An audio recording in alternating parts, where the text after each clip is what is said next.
Dark with your host, Sean Bradley. Didn't play through all the way. Welcome to Ballsh. There we go.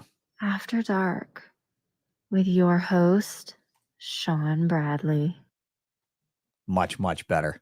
Much, much better. Amateur hour.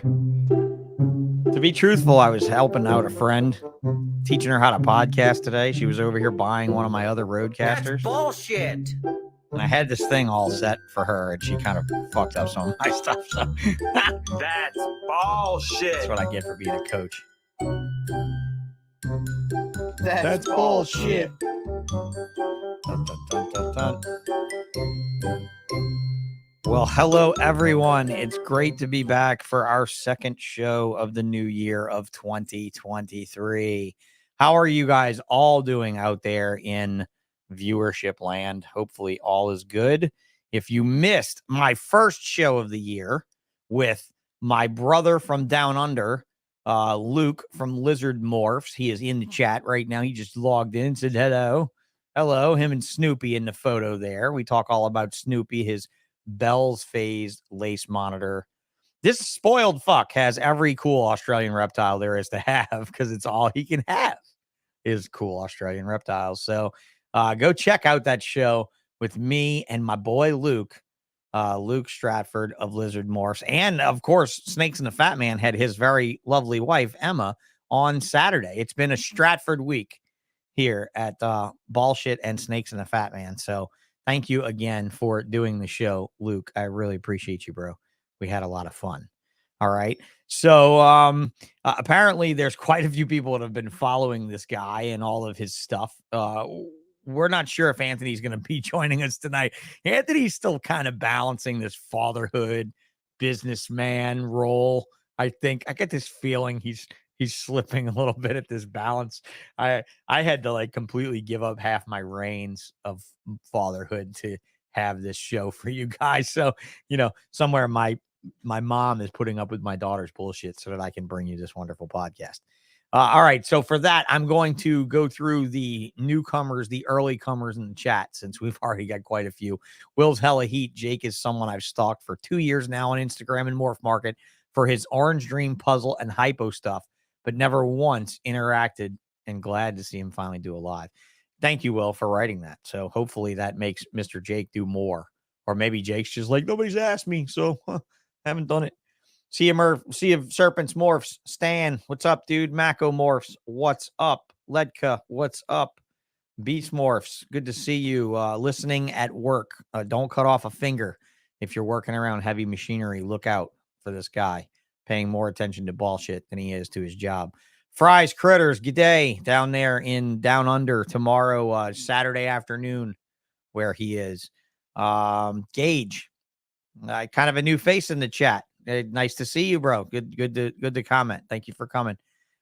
Texas Kid Reptiles, Jason Earl, PCF Funny Royals, River Rat. That reminds me, I should put up that Patreon thing, huh? Thank you, River Rat Reptiles, McGrail Morphs, Stone Age Ball Python, Sam Haggard, Elite Ball Pythons BP, or at least Elite Exotics BP. Sorry. Broke Button, whoever you are, and Chris Dinkins. Your support does mean everything to me. So thank you so much for coming on to the show as Patreon members. Bullshit. It's patreon.com/BALLSHT. It's right down right there. BALLSHT. You don't really get much for your Patreon other than just you get thank yous from me constantly because I'm like, thank you for supporting me. I love it. I really appreciate it all.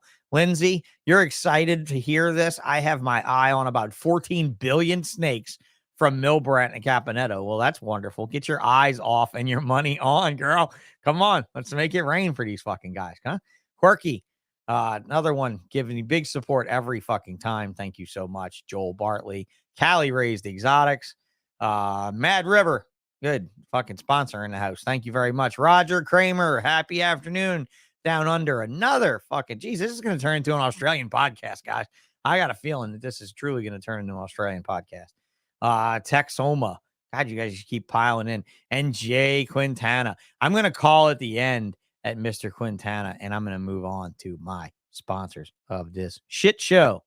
Reptiles to you. I still don't have anything new. I still don't have a new coupon code. Okay, I lied, Jay. John's in the house, so I got to give it to John. I'm going to keep giving you guys in the notice whenever you pop in the next few. 35 people in the chat. Hit the like, hit the subscribe. Sean's Patreon is broken. I can join any Patreon, but Sean's keeps telling me payment not approved for some stupid reason. Are you kidding me? Really? That's terrible. That's terrible. That's awful. Sorry, Will. Let's look into this after the show. Let's talk about this, okay? And Paul Taylor, hey, what's up? All right, Reptiles to you. I don't have a new coupon code, but they're still, in my opinion, the most reliable shipping team in this space. Reptiles2u.com. And look, I want to say this too. This is what's amazing about my sponsors. I have this wonderful list of sponsors that I'm going through right now. Thank you for your Patreon guys down there at the bottom. Wonderful, wonderful, wonderful group of sponsors that I'm also now listing down here. Every one of my sponsors seems to use a different shipping company, which I think is lovely, because when we have our we have a Ballsh sponsor group. If you're a sponsor someday, you'll be invited to the group. If you're not a sponsor, you will be disinvited to the group. We will definitely take you out of the group. But if you are a sponsor and you're in that group, you'll realize we have these conversations about things like shipping reptiles to you versus Redline shipping versus ship your reptiles versus every other one. We go through every one, and you believe every single one of them is covered by my list of sponsors. We are not leaving one out. So thank you to all of you companies that are out there letting us ship reptiles. You enable us to do what we do. Another enabler, as let's worship enablers tonight, because Jake Milbradt is a physician. Well, he's a pharmacist. So in a way, some people even call him an enabler, right? He's a medical enabler. I'm watching him in the green room looking for a facial expression, but he's giving me a little one now that I'm proud of him. But yeah, we're going to talk about enabling tonight when we talk about Reptiles to You and MorphMarket.com. Check out MorphMarket for the incredibly wide array of everything, not just fucking ball pythons. We tipped to 51. Okay, Jake, you get the mark tonight when we've been teetering at 50,000, the high 50,000s, and we are now 51,261 ball pythons for sale in North America. As these people listen to this podcast, they can use that as kind of a barometer of where we're at. All right, enough with that. C-SERPENTS, 4-week turnaround time. Okay, slightly longer or shorter. Look at this, updates. Messages regarding order status within the 4-week time of order will not be returned. Look at that. So don't ask if we're done with your rack. Just make the order and just unbox it when you get it within 4 weeks from C-SERPENTS.com. Here to renew his sponsorship, I hope, with the Ballsh podcast. Exotics by Nature, we don't ever have to worry about them paying up, because if they don't pay up, then we don't do any of this shit. Go check me out. I've knocked a few very expensive ball pythons off the list here this week, and a few very nice colubrids as well. USARC.org, join the fight, strength in numbers, it says it all. We need you. We need you in numbers. We need you to get over here to USARC.org. Join, donate, write letters, just educate yourself overall. Bravo Zulu, thank you very much. Always being the top one on the list just because it starts with a B. Eileen, thank you for being such a wonderful supporter and host of the Ballsh podcast. Keep updating these Instagram pages, sponsors. I'm going through them on my show. Ectothermic Dungeon, Jim, thanks a lot, man. I appreciate you and your words this week. Always words of wisdom from those two, especially. Nathan's not too shabby himself. He's pretty sharp. Infinite Possible Pythons. Reptile Collective, Steve Beamer, building a new building. Steve-O, why don't we have the new building being built on the Instagram, bro? Like, I keep getting it in the sponsor category, in the sponsor chats over here. You want to go spy on the sponsor chats real fast? Let me see. Oh, I got to roll fast through that. Somebody's going to pause and see what we wrote. No, this is bad. Go off of that. That was a bad idea. Shouldn't have done that. Savage Constrictors. I'll have to find the pictures of his building later. Savage Constrictor. Shane Kelly. Small Town Exotics. Shane, love you, man. Love for all you've been doing for us lately.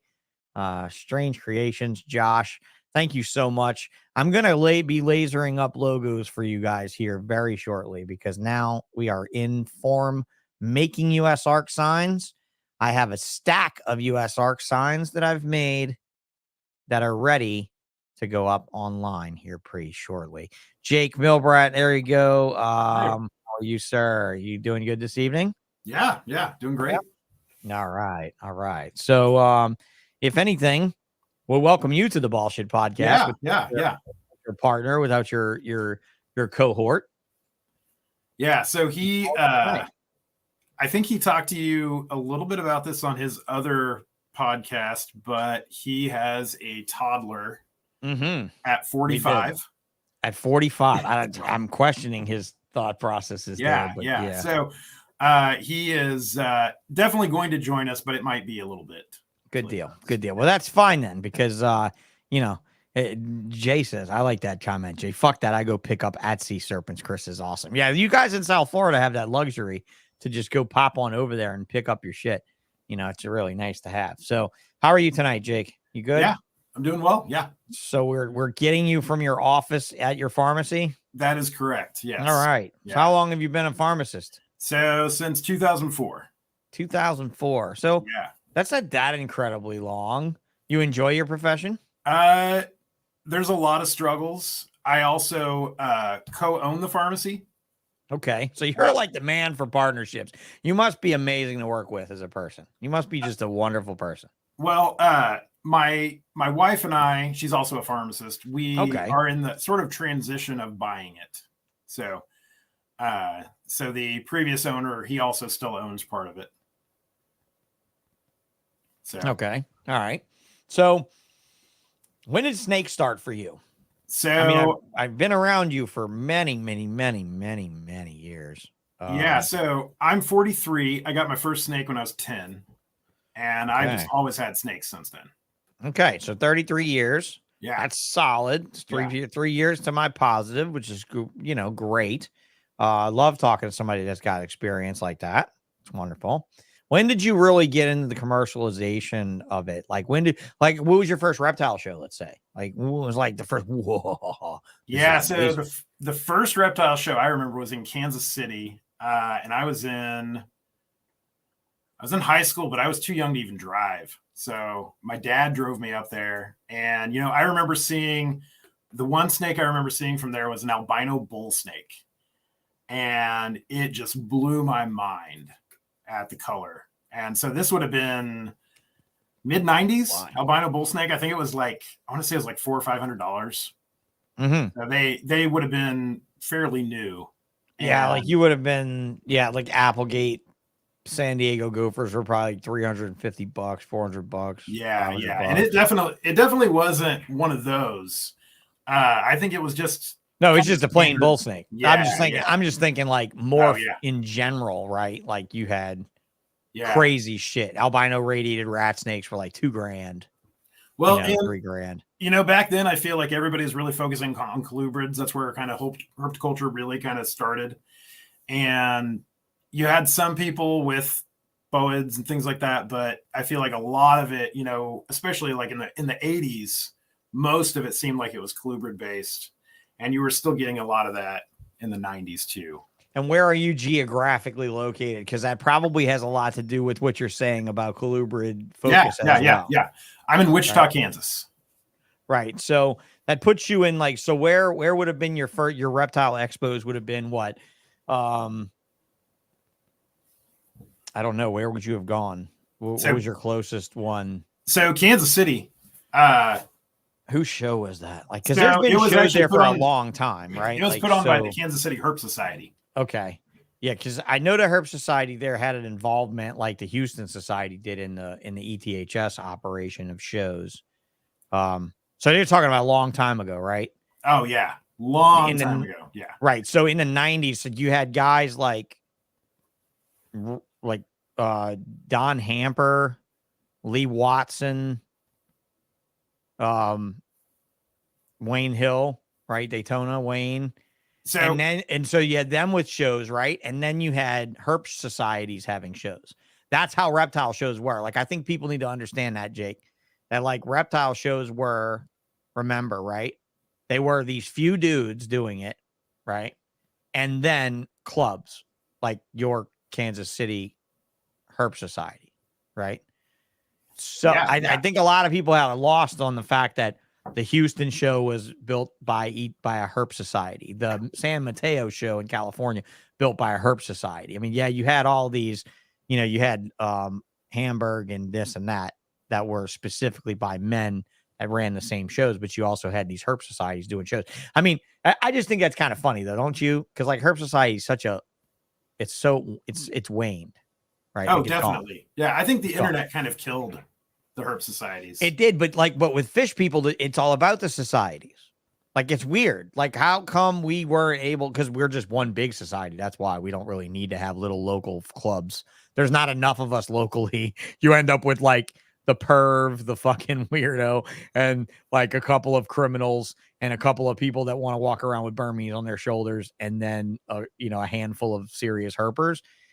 Whereas with fish people, I think maybe you end up with more. I just always thought that was weird, right? Because like fish people, they have like serious clubs, bro. Like they have meetings and auctions and all kind of shit. And reptile clubs just failed because of the internet, So I also think that back when you had like a regional herp society, you would have like boa guys, python guys, colubrid guys, gecko guys, all together, bound by geography.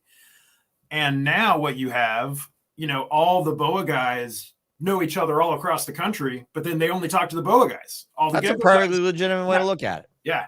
I really thought about that. Yeah, that's an interesting way to look at it. Now we've got enough little subcultures brewing that you can kind of just attach yourself to it instead of having to be lumped in with them and be like, oh God, they're talking about tortoises again. Fuck.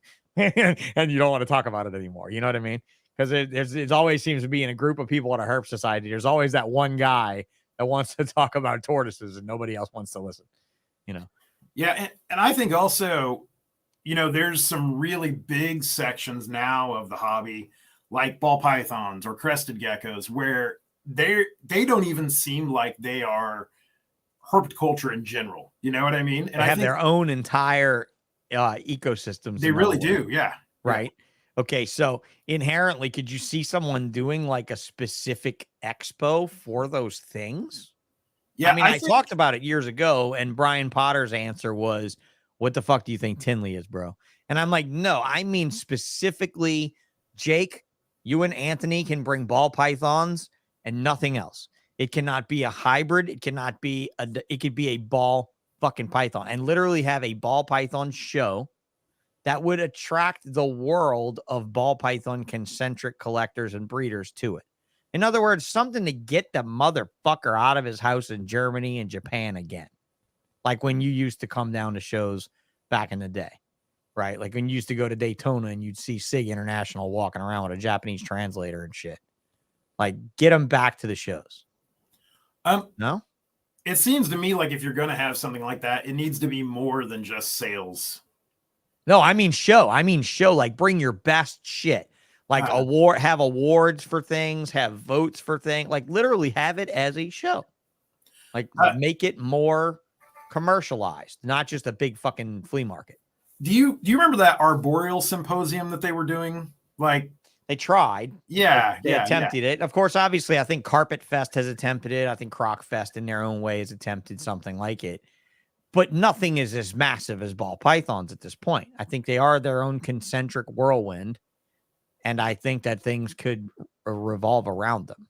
So if I remember correctly, that arboreal symposium, it really wasn't, like a commercial show. I think they had, different kind of talks, different presentations about it's kind of like an IHS, right? Like a little bit more of a dug in academia sort of thing. Like you got to like nerd out. Like, okay, go to Daytona, for instance.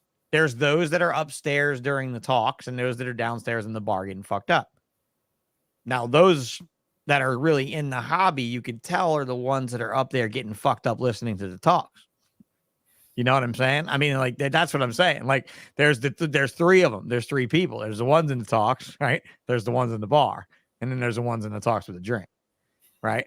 And like I'd rather be I'm not a drinker really per se, but I'd rather be the guy in the talks with the drink and say that I didn't miss that part of the show. But it's so sad to go to a reptile expo and see how few people go to the talk side of the expo. And then you again, I hate to bring up fish because again, it's a good comparison. because I don't know about pharmacology shows. I don't go to pharmacology expos. However, you've probably been to some, you know. But at the same time, reptile shows are a flea market versus like a fish show like MACNA, the Marine Aquarium Conference in North America, has talks throughout those days. And it's a 3-day show, Jake. It's a 3-day show for the public. The public gets in Friday morning to Friday full day, Saturday full day, Sunday full day, where they have a full time to walk around the whole venue and get to know everyone and learn about all the products, and then go back and make their choices on what they want to purchase or who they want to talk to. And it's much more of a show, of an expo show, than it is a flea market, right? And, you know, I think that that's just what reptile shows have evolved into. And I think they started as a flea market, and I think they've never really changed into much else, you know. But what I'm asking you is, do you believe, and this is kind of like a bullshit after dark sort of question I want to go on and make a regular thing. Do you believe that there's any sort of forward like, dude, if they could have a convention, and again, I'm not making fun of it, I am just laughing inside and outside about it a little bit. If they can have a convention on motherfuckers that make videos on animals on the internet, and they can make an expo out of that where they expect people to travel to sunny South Florida and spend money on lodging where they're not going to make any money, and all they're going to do is going to listen to. And I value Dave Kaufman very much. Okay. I mean, he's probably the only one of the whole gamut of the whole bunch of them that I value that much. But really, honestly, if I went to Animal Con Part 2, it would more or less to see if this thing was going to be a Part 3. I mean, I really wouldn't. But what I'm asking you really is where do you think do you think expos can go a different direction now from what you've seen? Because 33 years, man, your opinion counts to me. Like, you know, what could be done differently to make it a little more interesting or a little bit better? So, you know, I was actually thinking about this the other day, and one thing, so the best show I've ever been to was Daytona back in the day. And I remember walking around in there, and it's almost indescribable, but you would get lost. And I remember, you know, I would need to go meet somebody outside of the convention center. We were going to meet up for food or something like that. And I couldn't even figure out which way to go to get out. 2004, 2005, 2006. Yeah. Yeah. The years, bro. Oh Absolutely. My God. That year was, it was booming. Yeah. It was right around there. And, I just remember going through the entire weekend. And then when we were done talking to one of my friends who went, and they're asking, you know, did you see such and such on this table? And I remember saying, like, I don't even know if I saw that table. I walked around that place over and over and over again, and somehow I even missed a table there. Oh God, yeah. You would totally miss a table there. Absolutely. Yeah. It was a commonplace thing to miss a table at that show, to just go and see, especially because there was no pipe and drape, right? So it was really confusing, right? Like, so bring this up on screen for the folks here, you know, so we really can look at these photos and stuff, you know, like some of these pictures of Daytona with no pipe and drape is just absolutely insane. Just how bizarre. And I mean, the hallways had tables, and the fucking upstairs had tables, the downstairs had tables, the bathroom areas had tables. I mean, there was tables everywhere. I just typed in 2004 Breeder Expo just to see if I can pull up a picture of the, you know, something from around then. And that's when it was in the original room. This was when it was in the original room, you know. Honestly, I miss these days. You know, this is that year though, when you would literally got lost in that event, you know, and so one of the things I was thinking, I'm wondering, do you think one of the things that might make some of these really big shows better is if there were more vendors, but, you know, you wouldn't have one vendor with 10 tables.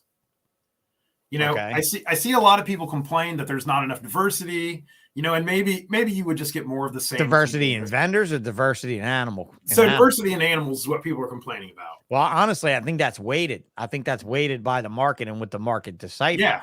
You know? Yeah. But if you were to condense that down and not let people have these giant displays so you could bring more vendors in, I wonder if that would somehow change these big shows.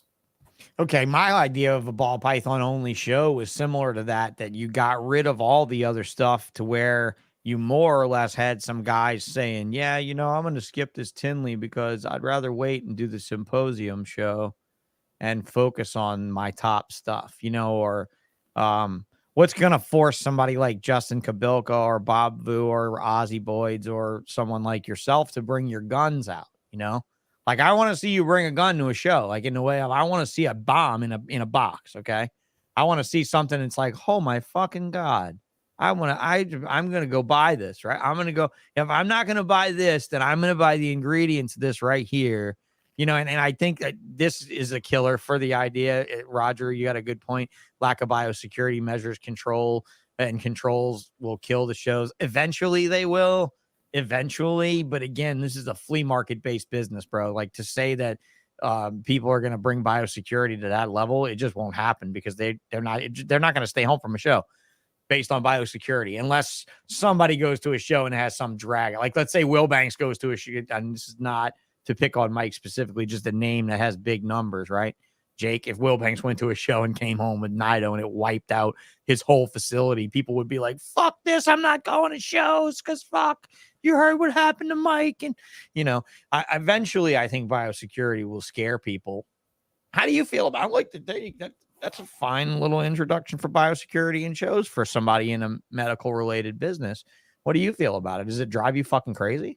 I think those of us who have been around this a long time, we've seen people who bring snakes to show that have mites. Clearly. Fuck yeah. And we've seen blue-eyed leucistic ball pythons come to shows with mites. For fuck's sake. I mean, wipe it off first. And, sometimes the show promoter will do something about it. Sometimes they won't. And that is pretty terrifying. I've heard. But let's just say mites are the least of your worries. Whereas in the 90s, mites were your only worry. Let's say now we have superbugs, we have crypto, Nido, we have, all these other, sort of viruses or bacterias that super act on our collections. How do you feel there? So I don't really know that nidovirus is going to spread at a show from, if you have your table here, even if there's a table right here with nidovirus, I don't really think the stuff is mixing together that much. No, I think when you're irresponsible, when you let kids that come to your table and ask you if they can hold a snake, I think that's kind of irresponsible. And I think that's probably begging for an issue. But I don't really know that it's going to cause that big of an issue. I would just say that if I've done as many shows as I have, I would think I would have brought something home by now, other than just mites, which has been very rare. I mean, it's been very rare, but it has happened to me. You're a liar if I didn't say it has happened. So that would terrify me. It worries me just having mites, honestly. Who dropped in? Hello. What's up, sir? Good afternoon. Good evening. How are you? What's Papa. up, man? Good. Old Papa. Having a good evening? Off duty. Off duty. Yeah. How old is the kid again? He just turned 3 on Sunday. Just turned 3. Yeah. You realize how easy your fucking life is right now? Easy? Yes, dude. Kids are so fun when they're that age. You can just fucking put them in a box. You can be like, here, kid, play in this box. Don't break anything. Sit in the fucking box. You can treat a kid like a ball python. He can't do shit. Wait till that kid's fucking 5. And the kid's like, yeah, box. I'll give you this box, bitch. Want to see? Oh, God. No, I loved my daughter when she was 3. The older she gets, the more of a pain in the ass. Thank God she doesn't watch ball shit yet. I'd be getting this one's he can take anything apart. Yes, he will take anything apart if I can stop him. Yes, indeed. Well, so here we have Mr. Anthony Caponetto from AC Reptiles, as well as the other half of Milbradt and Caponetto Pythons. So good to have you here. We were the non-operating half, the half that's got excuses about having a 3-year-old at 45. Yeah. So Jake and I were just talking about shows, bro, and talking about like the improvements of shows, like what can be really done and what could change in the world. And he said his favorite show was probably Daytona. Probably what was it about, right? Jake? 2004, 5. Yeah, something like that. I mean, hell, man, Anthony, bring us back there, bro. Glory days. That was, that was at its biggest.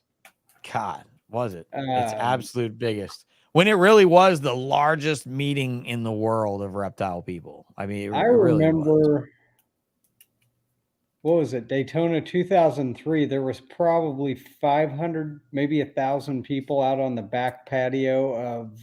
Dude, you remember how full that that was? How hotel. busy that was in the veranda Oh, back by the God. clock tower? Oh, Yeah, man. that was crazy. Oh, and they The had whole- the barbecues going back then and all those Yeah. shops downstairs. It was before the Hilton owned it. It was the Adams Mark then. That's They what I had was the- going to say. I wanted to Yeah. say Hilton, but it wasn't the Hilton back then. That wasn't was the Hilton. yeah, It was Adams Mark. That's right. And now the Hilton had bought, they kind of eminent domain the bottom of the hotel, and they made all those bottom shops rooms now, that villas that go out to the beach, which are great rooms, by the way. If you can get a block rate for the show on a villa. Dude, the block rate used to be like $275 a night for a villa room. Those things are badass for $275 a night. I'm just saying. I mean, yeah, you'll spend $1,000 on your weekend, but you will stay like a fucking king in Daytona with your own beachside room. Probably about then. But yeah, when they had those shops downstairs and the brew pub was downstairs and all that, those were the days, dude. Like that was the hangout show to do. It really. Do they still have all those restaurants and stuff above, or where like? Yeah, they next to it, like Bubba Gum Shrimp and all that shit. Yeah, they still got all that. Yeah, all that mess is still there. You know, whatever you want to call it. I mean, oh, I lost audio. I don't know what happened. Can you hear me? There I am. Oh, To me, that's just a mess. Yeah.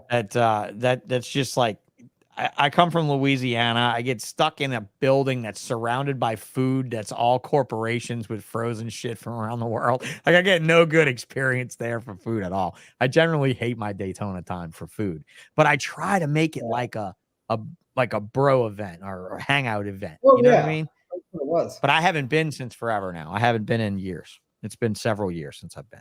Yeah. So, I don't remember. 10 years for me easily. Wow. Really? Yeah, I guess so. I guess I just saw you at Tinley and stuff between. Jake, when's you been to Tinley lately? You been going to those? So I have not been to Tinley since the pandemic. Oh, okay. Yeah. Same here. Well, I mean, I didn't go since before I owned a fish shop, but yeah, I was due to come in 2020. I was booked and everything, and flights and all. 2019, we all saw each other at Tinley and Arlington, or I don't know if you were at Tinley that spring, but I was in Tinley in March of 2019, and that was my last show. That was it. That was my last big show. Yeah, pretty much me too. Yeah. So the Ocean, like C-SERPENTS says, they had an Ocean Center in 2022 in Daytona. That was been in Daytona in the Ocean Center since that. Those pictures were from the Ocean Center. They're just from the other room, the other old room. The ones that I brought up. Remember the Venomous show at the building behind the Ocean Center? The Venomous show. Yeah, I just brought up these pictures, Anthony, of the old show back in the day, the way back show, the throwbacks of these shows. Yeah. And I remember getting lost in that show, literally. Like that's which end. That's what Jake said. That's exactly what Jake said. He got lost in that show. Yeah. Limey. This is actually the year I believe I met Limey at that show. It was probably 2004. Daytona 2004 was about the time that I ran into Mr. Limey Smidger for the first time. This is when I used to have the torches on Exotics by Nature's banner, the battery operated fake flames. So you used to be able to pick me out in the pictures when you could. Look at John's Jungle flying that balloon.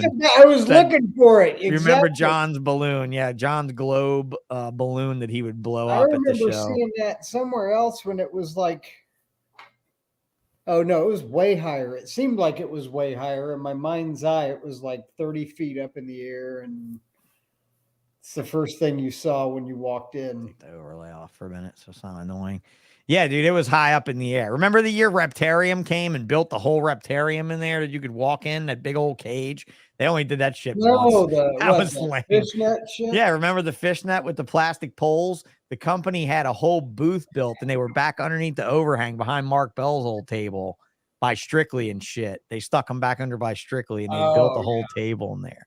But, man, looking at some of these old show pictures and stuff, and, I mean, a lot of them aren't Reptile shows in that shot, but it really does bring back memories of meeting you guys and like just seeing just being enamored by seeing the superstars of reptiles in person, you know. And that's kind of what I was driving at, Jake, was what if you got a show that was all one thing and you got all the guys that are doing the one thing to want to be there, and if they weren't there, they sucked for not fucking being there, right? Like, what's your excuse, bro? So many big shows. It's just like people kind of go to what's close and right. And what I was saying, Anthony, before was maybe a symposium type show of sorts where it focused just on ball pythons. But I don't. Maybe I'm the craziest fucker that thinks that, you know.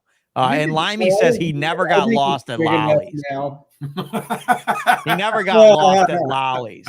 Limey, I'm pretty sure I got lost between Lollies and Molly B's, and it was just a pinball machine. It was like back. Who's at Molly's right now? Oh, he's over there. Oh, I'm gonna go over to Molly. Oh, who's at Lollies? I'm gonna go over to Lollies. Yeah, this is when you know that the only two good strip clubs in Daytona are right next to each other down the street from the hotel. I know. And then at Tinley, all we have is bananas, and it's what is that the one you got to drive to Indiana to go to? No, you got to cross. No. Okay, so there's one that you drive to. You got to go. You got to go to Indiana for the good strip club for Tinley. I was joking because I never go anywhere. When we go to Tinley, I always just whoever's at the bar. That's Bananas is the hotel bar. Oh yeah, that's right. Yeah, that's right. Bananas is the hotel bar. That's right. I forgot all about that. Son? I was thinking it was a strip club. Bananas is a strip club. Son thought it was like on the commercial where it was like a Hooters, but with men in yellow shorts. Oh, that's funny. Yeah, bananas. That's true, huh? Yeah, they get the banana. Yeah, there was a commercial. Val, I'm going to comment on this. I think you're the first person I see uses Bing. I only use Bing for this show and only for the heads up, only for the shit that I'm trying to do for announcements. That's it. Fuck Bing. Otherwise, I'm pretty much a Google person. But yeah, so thank you guys for being in here tonight. Forward Motion says, I feel super late. You're definitely super late. You're later than Anthony, so you're absolutely super late. Thank you guys for coming. Hit the likes, hit the subscribes so I can continue to bring you great people like these guys. So when did you guys start this whole conglomerate of Milbradt and Caponetto Pythons? How did this begin? So, do you remember whose idea it was, even, Anthony? I don't know that I remember who came up. I'm pretty sure it was Anthony's idea, because I feel if I met a guy who was as cool as you, who could be a partner like you, who seemed like he was really easy to deal with, who wanted to do work and pay me money for being involved, I would be like, bro, you are my man. Here's my nest egg. I'm going to invest in you and me. I think that's exactly how it went, but I'm going to shut up and let y'all talk. Jake's not the one picking up snake shit. I got you. Yeah, you got somebody doing that, right? But they're doing it near him, aren't they? Yeah, oh yeah, it's at his place. So what I'm saying is 3 hours away, shit hits the fan. You're in the car listening to the radio for 3 hours. Yeah, he's in the shit. I'm he's 5 minutes from my warehouse and 3 hours away from. Right. That's what I'm saying. So he's in the shit if the shit hits the fan at the Python shop. Oh so, yeah, I mean it's he's all in the hot seat deal. But yeah, I don't remember who thought of it, but it was kind of one of those things where I'm already kind of dealing with a monster, with the gecko collection, and then basically rodents was kind of, I think, does that make sense to you, Jake? Do you remember rodents kind of being a problem? Yeah. Between the rodent bill and my allergies, I think that was another. For sure. Contributor. Yeah. So you guys are raising your food. You're raising stuff. You've got a facility set. Yeah. That's wonderful. How many people are on staff? So I have 1 full-time and then 2 part-time people. So not a ton. No, that's not bad. What's a rodent, a part-time guy? So the full-time guy, Chandler Hatfield. I don't know if you know him. Yeah, I know Chandler. Yeah. So who doesn't know Chandler's been in this game that long? He is going to name he's got one of those names that you meet him and you're like, damn, they named you way above. Right? You're like, well, they gave you that name, bro. They gave you that name. Right? That's it. That Chandler Hatfield just sounds like a guy that better be something. Yeah, that's all I'm saying. Definitely. Yeah. Better be something. So he's apparently something for you guys. But Chandler, he's the full-time. Yeah. And then he does the rodents pretty much by himself, too. Okay. Yeah. And he still has a business of his own, too? He does. Yeah. Okay. How's that work out for you guys? Is it pretty straightforward? You've found good luck there. How long has he been with you? He has been with me, I think, 2 years. Not bad. Yeah. Not bad, considering Is it he's not big hatching the dude? same stuff y'all are hatching, right? What was that? He's not hatching the same stuff you're hatching, is he?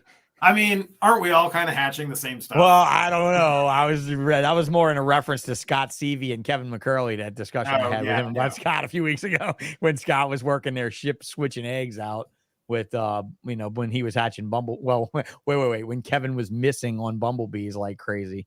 That's why he was missing. But yeah, I always had this rule that I would never hire somebody that had a collection of their own at home. Grace, my current 5-year employee, she's been with me for 5 years. She's been my first employee that's truly had a collection at home that I've been able to work with, only because of trust and situations like that. That's always sketched me out too. Yeah, it's weird. Like, because think about Kevin, man. He's run nerd. Like, who would have thought that the dude was breeding pastel to normal at home and bringing the fucking eggs to work and swapping the fucking eggs with bumblebee eggs in 2001? Who'd have thought that? But he fucking did it. So, Pretty good. Anybody, any idea how many?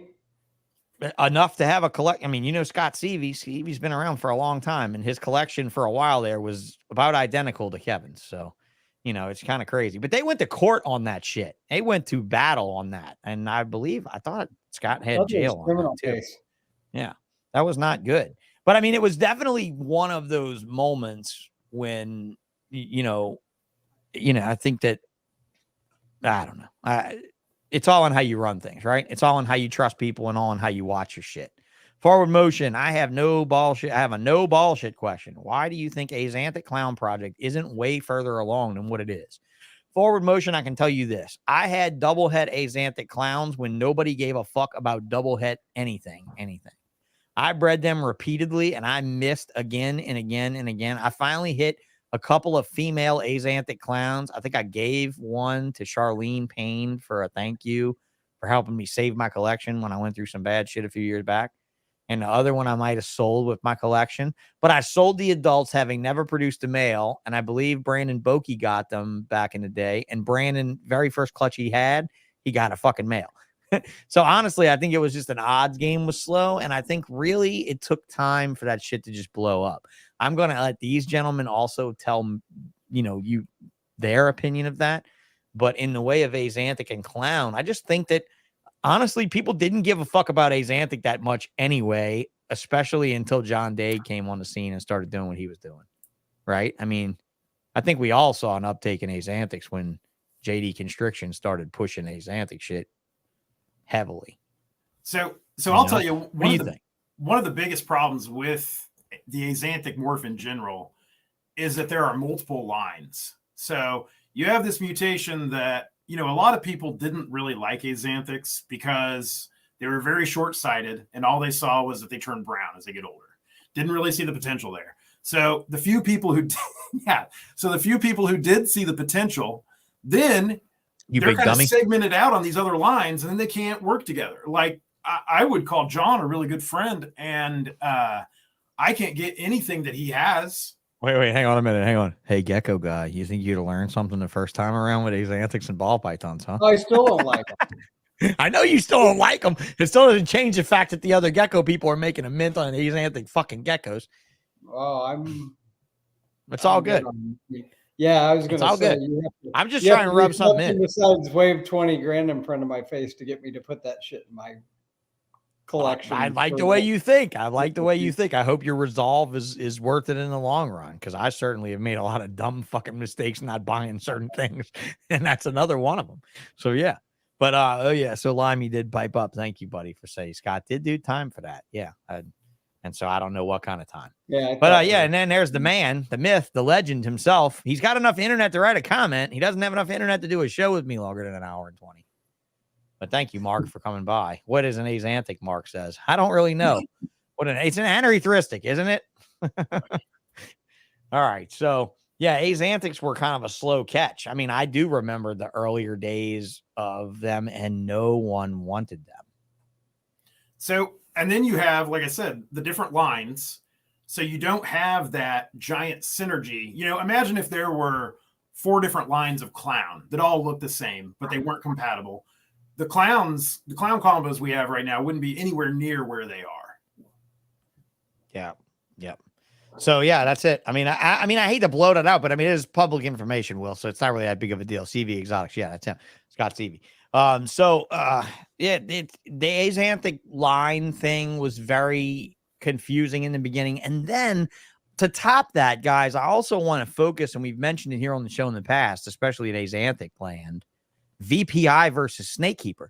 You had Snakekeeper out there trying to get their gene to catch on while bringing the price down to try to get a price point. Then you had Ralph Davis in his, remember Ralph, in his journal, ripping on them for dropping their own price while telling everyone VPIs were better to make the VPI line higher, right? So then when it was time for me to buy Axanthics, which ones did I buy? I bought the ones that the one dude that had everybody's ear wasn't shitting on, right? I bought the VPI. Then I found out, I don't know, you guys weren't in his forum much. No, yeah, were you? Yeah, we were Yeah, around. You were We used to- around, I we know, but I talked didn't know about how it. much you were in there. You remember Fat Ass, his friend, his best friend, like that was in there, Remember- worked for I him? remember him. I didn't get on the forum that much, but I don't even remember his real name. I just remember Fat Yeah, Ass, his screen name, right? Fat Ass told me, bro, you wouldn't believe this when Ralph and I got in a fight. He was like, you wouldn't even believe this shit. Ralph's got a Snakekeeper Axanthic at his house, and it's the finest fucking Axanthic he's got. And I was like, no way. And he's like, way, I'm telling you. And then when he was there, I guess him or Phil Busher, you know, Phil Busher, Phil worked with him for a while too. Phil showed me a picture of it, or he or Fat Ass showed me a picture of it. One of the two of them sent me a picture of this. Dude, it was fine as fuck. It was fine as shit. And I was like, is that a Snakekeeper? And he was like, dude, this is a Snakekeeper. He doesn't tell anybody about this because he's pissed because his whole collection is VPI. And that's the finest fucking Axanthic he's got. And dude, it looked like a stormtrooper. It was badass. It was fucking nice compared to all of his other Axanthics. And so at that point, I thought, I saw some really sharp VPIs, but look at what John has done with Snakekeeper. What line do you work with? VPI? It's VPI. Right. And but you've got Desert Ghost in your stuff too, right? So that's where your shit is just shining, right? So we can come over here and sideline us and look at some snakes for a minute while we look at fucking Axanthics that are just, you know, Leopard, Desert Ghost VPIs. So again, like, I think it's just a line bred thing. Will it be more superior? I don't know. I think the Snakekeepers have more line breeding going on with them in the last few years. So I think you get to. So I Have a would lot of agree sharp- with that, but I would Mhm. say it's almost all John. Okay. I feel like if he wouldn't have come along and done that because I feel like there were a lot of the Snakekeeper lines weren't that good. Okay. And Fair. I think they were lower quality on average than VPI. Okay. But he came along and he basically revitalized that entire line of Axanthic. If he would have started out with VPI, I think no one would even work with Snakekeeper Axanthic anymore at all. Interesting thought process there. Okay. So you're gonna prove us, you're gonna prove to us that that there may be a line superior to the other. Who knows in the long run? I mean, if you stick with it long A lot enough, of it then you just probably will. comes down to how they combo. I mean, you can line breed stuff, but unless you're breeding plain Axanthics, it's a lot of it, I think, is gonna depend on what you combine it with, what other Right. genes are in the combo you're talking And about. to be clear, the first Axanthic clowns were VPIs. They were the ones that I had were VPI animals. You're just looking and at if I'm- compatibility, I think. I mean, really, if you're Right. if you want to decide which one to get into. Yeah, and look, if you remember, hypos, ghosts. Hypos had the same thing going on with them in the beginning with several different lines. Oh, It just happens to be more of them are in the main line than in not the main line. Yeah.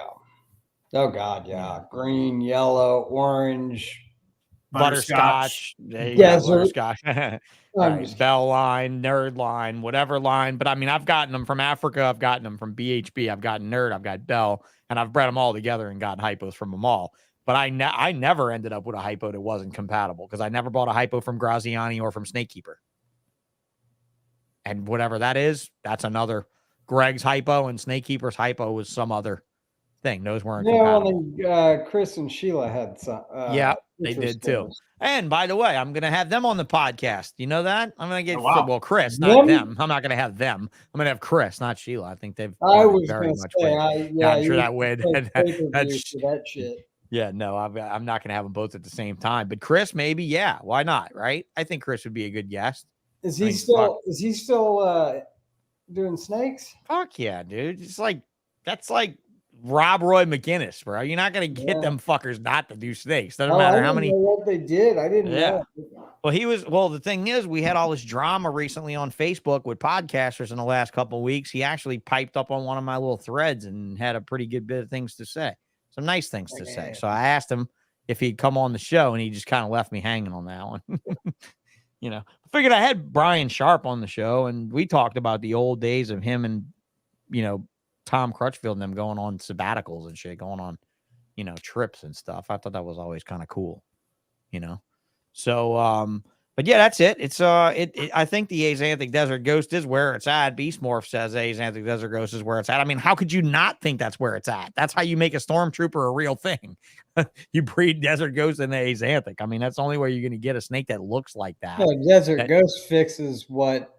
Yeah, I mean, I still not in the Axanthic project, but it fixes. I mean, the Desert Ghost is what makes it what everybody wants, which is yeah, it makes it huge pop, makes that colored, jump out at you and really, killer. And and so now you got, and so Marcus Jane, I mean, he's in the chat. He's got his own line of Axanthics, right? Mark has never proven that out to be compatible with any of the other lines either. I mean, I assume he's tried. So I think who is it in St. Louis that has a line? Gateway City. Okay. Jeff starts with Jeff N. Demanius. Yeah. Little So Jeff, yeah. So he has a line also, and I think there is a thought that and the Marcus Jane line might be compatible, but I don't know. And then the Black Axanthic from VPI. And then that's totally different, I think. Clusterfuck. The Black Axanthic? Yeah, Black Axanthic. Proven? Yeah. Oh, yeah. Yeah, it's okay, bro. You live under a gecko rock. It's fine. It's fine. You're excused. No, You're probably so excused though. I can't even follow this. God, when was that? That was Here we go. Look, not long after the book, huh? There you go. GCR. So Gulf Coast Reptiles. Mike Jolliff's got his line. I'm going to have Jolliffe on the show here on Tuesday for an off topic. It's not Gulf Coast Reptiles though. Oh, that's not Gulf Coast. It's Gateway City. That's right. Yeah, you're right. Gateway City. Yep. Nemanius has his. Mike Jolliffe has his, which Mike's now a venomous guy. He's still in the game. MJ here in the chat with us. And then Snake Keeper and VPI. What a clusterfuck. That'll be fun to do that one on the ABCs of all pythons. Yeah, but if Axanthic, where we do a month of Axanthics. If they had a population like they have in trading cards, you'd probably see that 90% of them are VPI Axanthics. Right. My guess would be. Right. I mean, yeah, and I think if you look at that 90, weight, maybe, I don't know. No, if you look at that weight, yeah, I mean, visuals, you got 624 VPIs to 197 TSKs to 14 MJs to 6 Jolliffs to 1 GCR, and Jolliffe really it had that other banded tiger gene in it. That was kind of neat. But obviously, and guys, you remember this, right? Because I mean, Anthony, you were still green in geckos when Mike Jolliffe had the Axanthic, had the first snow. He produced the first one. He produced the first double gene, but very few people gave him credit because it had yellow pattern on it, and they were like, "Oh, it's not a morph." 06 maybe. 05. That was 06. way before. That was in 2001, bro. 2001. The Jolliffe snow. The Jolliffe snow. The Jolliffe snow is in 2000 or 2001. And then the Bumblebee and the Caramel Glow were the next two double genes that were really out. So really, truly, the first double gene homozygote I ever held in my hand was the Caramel Albino Hypo at the very first Tinley Park show in October of 2001 at Kevin's table. Like, he literally handed it to me and he was like, "Check this out. This is a double gene." He was just like, "You might want to go back to corn snakes." I was like, "All right, bro, I'm coming for you. I'm doing this. I'm buying as much as I can." And I spent the next 3 years running up every single bit of credit that I could against ball pythons. And it worked out. It worked out. So you guys started this wonderful partnership off. I mean, what did who had y'all both had animals? How'd that work out? Yeah. So our collections were roughly the same size. And so, Yeah, I remember. I'm pretty sure. Were you wearing a respirator to feed snakes? I think at Wow. one point, yeah. When the Yeah. asthma got really bad, I mean, it was a grind just Yeah, to that's get through terrible. feeding. Yeah. And then you also couldn't breed your own rodents, so it was costing you a fortune. That was completely out. So it was like a 1,500, 2,000 a month I was spending just on rats. Yeah. Bro, I made an order yesterday for $2,000 that's not going to feed for like 2 weeks. It's fucking stupid. It's fucking ridiculous right now. Anybody raising rats out there that's charging money for them, you should fall under some fucking like hurricane, natural disaster price fix or some shit. You assholes keep raising and raising and raising prices. Everything's gone up, man. Fuck. Feed, I mean, anything Dude, that no, fuck you. I'm costs paying money for to shavings. transport. I'm paying for food. I'm paying minimal overages over what I was paying before in hard goods. This shit is Are you straight buying up at rodent retail or breeders are you buying at gouging wholesale? us. No, I'm taking like going to having a feed store drop off food and shavings here weekly. I'm saying that has not changed in cost that much versus the cost of rodents, bro. The cost of rodents is up because rodent people are like, all right, let's raise them. Demand thing, yeah. Yes, it's straight cost. It's straight fucking supply and demand. So you know what that means. Wants to do it. Oh no, there's people doing it. Snakes to feed. There's people doing it, and at some point they'll do it like they always did. You know, people will pipe up and they'll flood the market again. At some point, enough people will get into rodents to tip that scale again, and the prices will drive back down a little bit. It's kind of like gasoline, right? Like it can't just keep going up. It just can't. That's impossible. Because if it did keep going up, then fuck, I hate to buy a snake in 10 years. Eventually the increasing cost will curb the demand.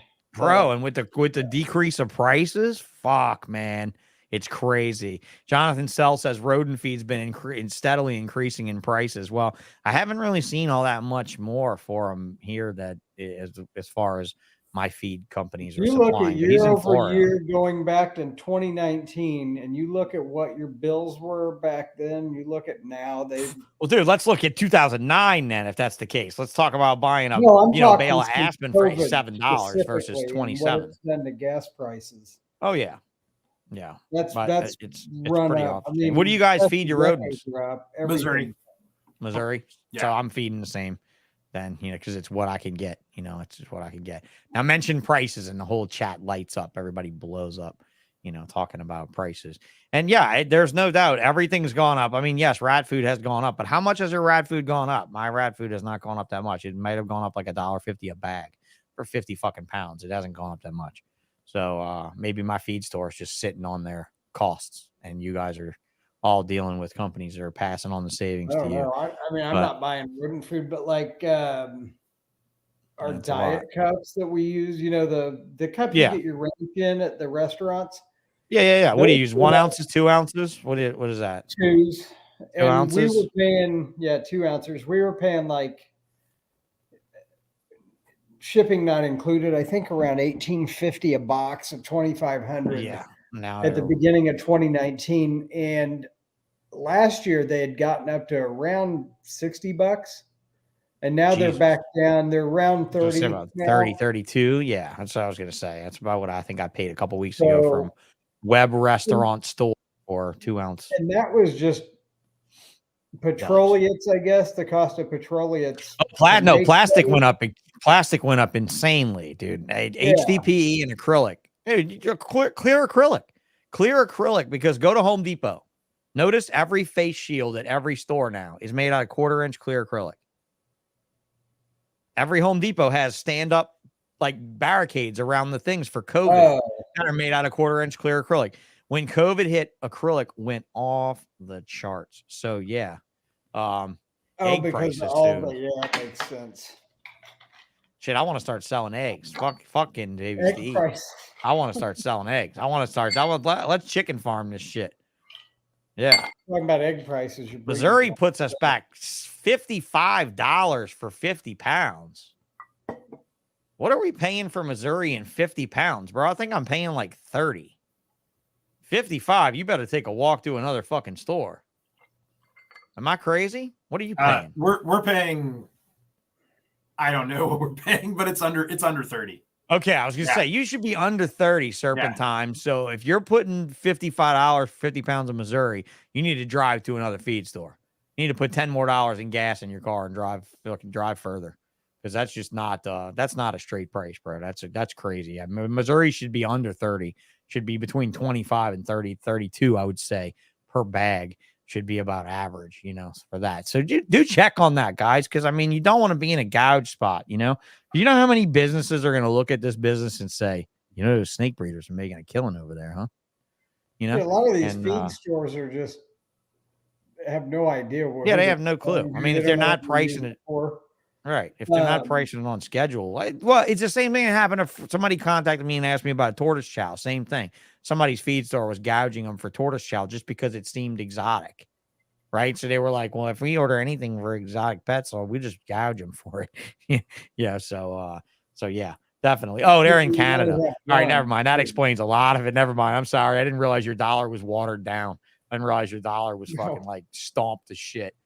Sorry about that, Canadians. Well, and whatever taxes to get it into Canada. Oh, bro, but they probably have their own plant. Purina's probably got their own Canadian plant for the shit. But still, I mean, think about Canada. Dollar value is so bad, bro. Versus when we got into snakes and Canada was high on the horse. Yeah, I'm sure it's absolutely insane now. But I mean, you could be like Mark Mandic and be well off in Canada because you've had a well-founded ball python collection for a long time. But. So let's talk projects, gentlemen. Let's talk partnership wise, you kind of just fused it, right? You said your collections were about the same size and that was it. So they were about the same size. So I just basically came up and just took all his snakes, all his ball pythons. I did not take anything that wasn't a ball python. So what do you still have what? Carpet pythons? What else do you have? Boas, bloods. The shit that'll tear down frozen with no problem. Yeah. Exactly. And then a couple of venomous. Venomous. What venomous you got? A couple of the eyelash vipers that I produced. Okay. And then I've got a copperhead that like a wild caught one I caught in 2005. Up there by you, so it's probably really pretty. Huh? Really pretty up there by you, right? Yeah. Oh, yeah. You caught it up there? Yeah. Yeah. Well, ours are darker. We have the same one. We have southerns and we have some northerns here, but you imagine you have a northern. It's an Osage. Okay. Yeah, it's kind of a rust, and it's real light. Right. The bands are. I mean, it's nice. It's a sexy snake for sure. On the same property, we caught a southern and then what we thought was an integrated. Same day, all about the same size too. Same size snakes. Good deal. Well, you said you produced the Schlegels, the eyelash, or whatever? Yeah, about the parents of that 2003 Daytona. And when he first had the first venomous thing. Yeah, and I had somebody ship those back to me, and then I bred them a few years later. I actually did. What happened to the adults? I think we did 3 litters of those. Huh? What happened to the adults? You sold them? Oh no, they died. They died. The snakes would be 20, maybe 20. Fuck, I don't know how long eyelash vipers live. I got a children's python next door that's almost 30. I have one of their kids. I can't remember. No, these don't live. I don't think these live that long. They may make it 25, 30. I don't know. We have some that are, those two, they have to be, I think they would have been born in 09. They're not spring chickens. 2009, maybe 2010. But yeah, they're just fun. I probably wouldn't recommend venomous to anybody who doesn't already have. Yeah, but if you're going to have those venomous, those are actually kind of fun to have because from what my experience has been researching them, their bite is not incredibly bad. No, that was kind of easier to keep. It's like a copperhead kind of bite. Right. It's like a same venom, same type of venom. Yeah, you're not like stocking anti-venom in your house, right? You're not. No, but you go to the ER and tell them it was a copperhead, they'll get you the right stuff. They'll treat you right. So fair enough. If they give you anything, I don't know. Right. They Now, might Jake's going to just whip up something in the back at the formulary, right? No, Jake. Jake says no. What do you have? No hots for you, bro? First. No, I would not do that. I No. would tell you to go to the hospital. Yeah, Cross your professional fingers. advice. Cross your fingers. That's right. Yeah. Here, put your hand on the Bible and say something. Mean it. That's all I got to say. Mean it. Just in case, right? Just in case. Nothing venomous for you, bro? No. No. Anything outside of ball pythons? No. Okay. No. There you go. I really enjoy being very, very focused on just ball pythons. Yeah. Look at that expression he's got on his face. Yeah. Yeah. Dude, if I found a guy like you, I would allow you to focus on my ball pythons too. I'd be like, here you go. Take these fucking things. Do something with them. So, I mean, because Anthony's got a serious machine of geckos going on. So we probably talk, probably 3 hours a week minimum about ball pythons. Yeah. So, yeah, I mean, right. I'm still way involved. I don't have to breathe that shit in and have asthma now. So I'm off of seems like a great deal. Seems like a fabulous arrangement. Honestly, it really does. So, all right. So Jake is 100% ball python. Anthony's 8 up like me. We can't seem to focus on anything good. I mean, of course, he's focused on the geckos at least as a bread and butter. It's 99.999% of geckos. Yeah. Geckos at this point. Right. So yeah, you're both pretty focused on what you do. But so Jake, how many animals is this collection? On my door. I'll be right back. Go ahead. What? Yeah. No, we're good. Go ahead. Oh, do what you got to say. Sorry. Yeah. All right. So right now, I would say 250 to 300 breeder females. All right. And then, but a lot of those, we're really trying to kind of revamp a lot of the breeder females and cycle in newer ones. So a lot of those are maybe ones that are just maybe a little bit too young to breed or kind of just on the cusp. And then we still have, I swear, I feel like I sell pretty much everything that I've hatched from the previous year. I sell it in the following year. So I still have a ton of inventory left over that we hatched last year. So, okay. So you're of the opinion you put it on the rack and you feed it well and you just let it sell. Yeah. Well, I feel like if you were to just list everything all at once, I feel like you kind of get better traction if you kind of trickle it out over time too. And I mean, we definitely do sell some stuff that year that it hatched. Trickle it out like how? Tell me the secret. Yeah, so I don't know that it's a secret, but I'll post maybe 30 or 40 snakes a month. And just kind of and I find that doing it that way, it's also easier to keep track of too, because I have another job right that I'm dealing with too. Yeah. So yeah, see, the commercial side of me could never do that, bro. Mm-hmm. Could never do that. Like I really look at it and I'm thinking, all right, I got 150 snakes here. I'm going to post 30 of them a month until I get done with them. What if number 149 is something so desirable I only have to feed it 4 times and it's gone instantly? And then by the time I get to it, it'll be 4 months old and I'll have that much food in it. I still think commercially viable. I don't see how some of you, meaning because I'm not a commercial ball python breeder anymore, I don't see how some of you are able to justify feeding, and bringing these animals to show. Now, listen, the ones of you that are starving your shit, that have razor thin and like bones showing and stuff, that's fucking deplorable. The ones of you that have stuff that's so fat that you're like, bro, I got my fucking for sale inventory that's het for pied up to 300 grams. By the time it was 2.5 months old on MorphMarket, fuck you too, because that's not realistic at all. I like Jeff Byers chiming in here. Most day Mike takes 50 to 60 snake photos, and I'm with that.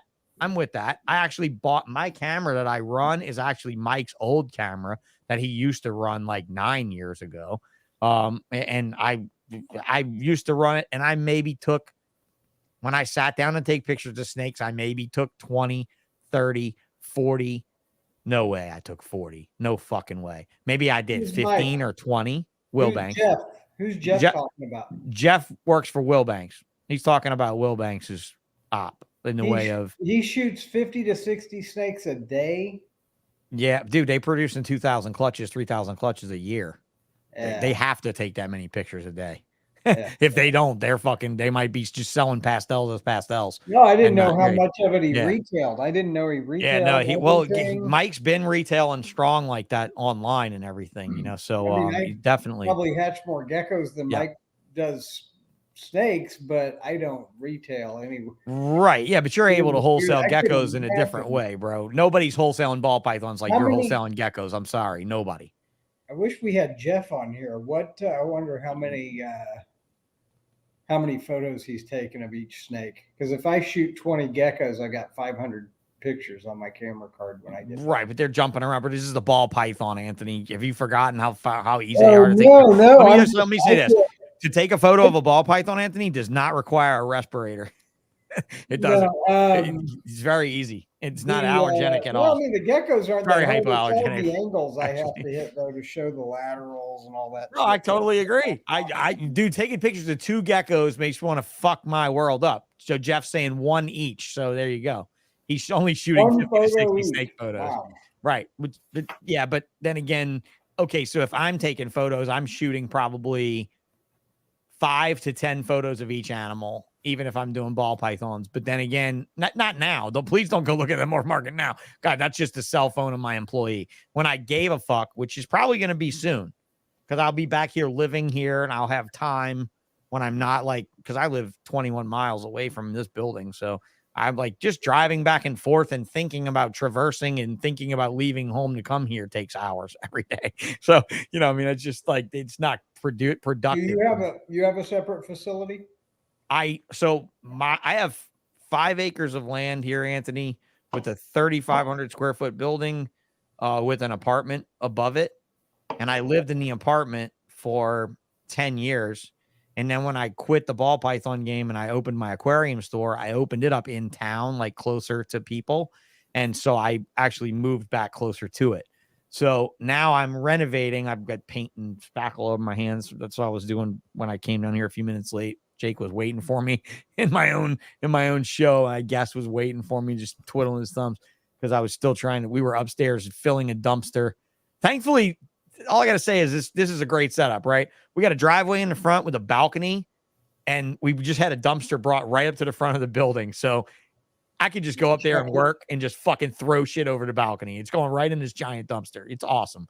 So I don't have to have people hauling shit back and forth. So we're definitely making quick progress and I'll be living back here probably within a month. And I'll be able to set up my photo blinds again and do better work. You know what I mean? Because it takes time. You set up a good photo booth and you get your lighting right and you get it right and you just can really go through it, right? And I think that's where you probably have something like that, Anthony, set up where you can just go right to it. And I did until about a year ago and I took it all down. All but you need is a light tent, really. Right. I use a 36-inch light tent and I use PVC for the bottom, but I still shoot with flashes because I still think. I do too. Oh, yeah. Don't you love how it shocks the animal into a pose? Like it almost stuns them for a second. And I think a lot of people that just shoot with lighting don't understand that flash photo and how you can really nail shit. So, well, when you have an animal that moves fast, I mean, the geckos, you'd be surprised. They actually sit still for me most of the time, but anything that can move fast, you want to have a leopard gecko photographer. Shutter speed, you need more light. Right. You can't get that kind of light with, what do they call that? Modeling lamps, basically. Soft boxes. Just a light isn't going to provide anywhere near the output that those strobe flashes are going to give you. So I can set my shutter speed faster. Therefore, when a gecko sticks its tongue out and licks its eyeball, I've got the tongue dead still because the shutter's only open for, I think I usually shoot on 1/125th. What do you know your lens offhand where you're using? It's a macro lens, a 60 or 100 or? No, I use one. No, it's a variable. I forget. It's just whatever came with the Nikon. You don't really need that much. Using a kit lens. Listen to this. Mr. Gecko using a kit lens. Ha ha. Brian Cusco's out there saying there's no such thing as a kit lens. It's good. That's only because I asked Cusco for lens advice and he sells me like I'm going to be on Nat Geo. I'm like, motherfucker, I don't have that kind of budget. I got a fucking budget, but I don't know if I got a budget. If I knew what to get, I would spend the money and get something. But yeah. Well, I mean, really, I try to tell people to buy back a little bit, right? Like buy a couple generations back. The quality is incredible and the price is way lower. Don't go buy a brand new camera. Yeah, if you're wanting to save money, that's the way to do it. Plus, you're trying to shoot 4K or 8K video. Jake, you do the photography over there? You take pictures of the ball pythons? So I have a light tent I got off Amazon, and I use my cell phone. There he is. iPhone guy? No. No. Running a droid. What droid are you using for these wonderful photographs of these ball pythons? What was that? What droid are you using? Galaxy? Samsung, like a really old one. Oh, okay, not nothing new like Galaxy S20 or anything like that. It's a little bit older than that. Okay, there you go. So this guy's got some pretty decent photos considering he's just a cell phone wielder. That's not bad. Jake had you bought the alien bees and everything. Didn't you? Yeah, and it was too complicated. No. Yeah, this is great. Oh, you can get crazy with photography, bro. I mean, you remember Anthony remembers Celia, my first fiance. That was how we originally got our ground really uncovered, was by her photography and ultimately, stepping up into a bigger game early on. I mean, when Will Banks had that camera for sale, actually, I traded him a clown for it. I traded him a $7,500 clown for the camera body itself. It's an Nikon D3S, and I still run it now. I still run it today. It's still killer photographs, though. That's what I was going to say. If it took a good picture back then, it would probably take a good picture like, now. what do you really need? You're downsizing it to just minuscule size. Now, listen, in 10 years, however, when we're shooting 8K video on how to sell a snake, when Kabilka's shooting 8K video, and that's what you have to sell against, then it's a little bit different, a little bit different. So, because I used to think that photography went into everything that it took into selling a snake, guys. I mean, whenever I would have great photographs with gleaming white backgrounds that were consistent in color, I would always have good sales. And my clients would never tell me that they looked better in person or in the photo than the opposite, How do your compliments come back, Jake? Do people seem happy? I'm not saying your pictures suck. I'm saying they're downplayed a little. And downplaying a picture a little is good. Photoshopping a het clown, wasn't it, Jake? Oh, yeah. So I sold somebody. You sold somebody something. It was a possible het, something. It was basically just a normal, and the guy got it. He's like, "I'm really unhappy with the way this looks." I was like, "What are you talking about?" And you deceived him. I didn't even know what to say to him. Yeah. Yes, indeed. Didn't know what to say to that. Yeah. Said it was wild type. Yep, that was it. But I mean, it is kind of cool to downplay a photograph, though. I mean, you get it. Anthony gets it, especially, right? Dude, you took a picture of that gecko fired up, and it does not look like that right now. It does not. Why does it not look like it does? Cares about? I take them both. Oh, bro, I would take like 100 and go back to it. Oh yeah, yes. Put them in the dark. Get a shitty dark pic. Get a shitty bright pic. And because to me, taking pictures of a crested gecko is like taking pictures of a coral frag. The lighting is different. The every little bit of color difference, every little mood change. They're never accurate. It's never straight. Accurate. Never. And then half the time, you get lucky with your cell phone, and they look way better than anything you can do with your camera. Yeah. I do a lot of cell phone shots in my shop too now. Well, I think cell phones have gotten a lot better. I mean, I certainly won't knock them because I watched when I was starting this podcast back up again, I watched some tutorials from guys, and there's a dude that runs like, I'll critique your show, right? Like he only does like professional critiquing of shows as his own show on YouTube, right? But the guy's really good. He's really, really good. And this dude just sends him this video, and he's like, bro, I've got nothing to say to you. I've got nothing for you. You're amazing. This is amazing. The lighting, the quality, the audio quality, the dude was shooting on like an iPhone 12 Pro or some shit.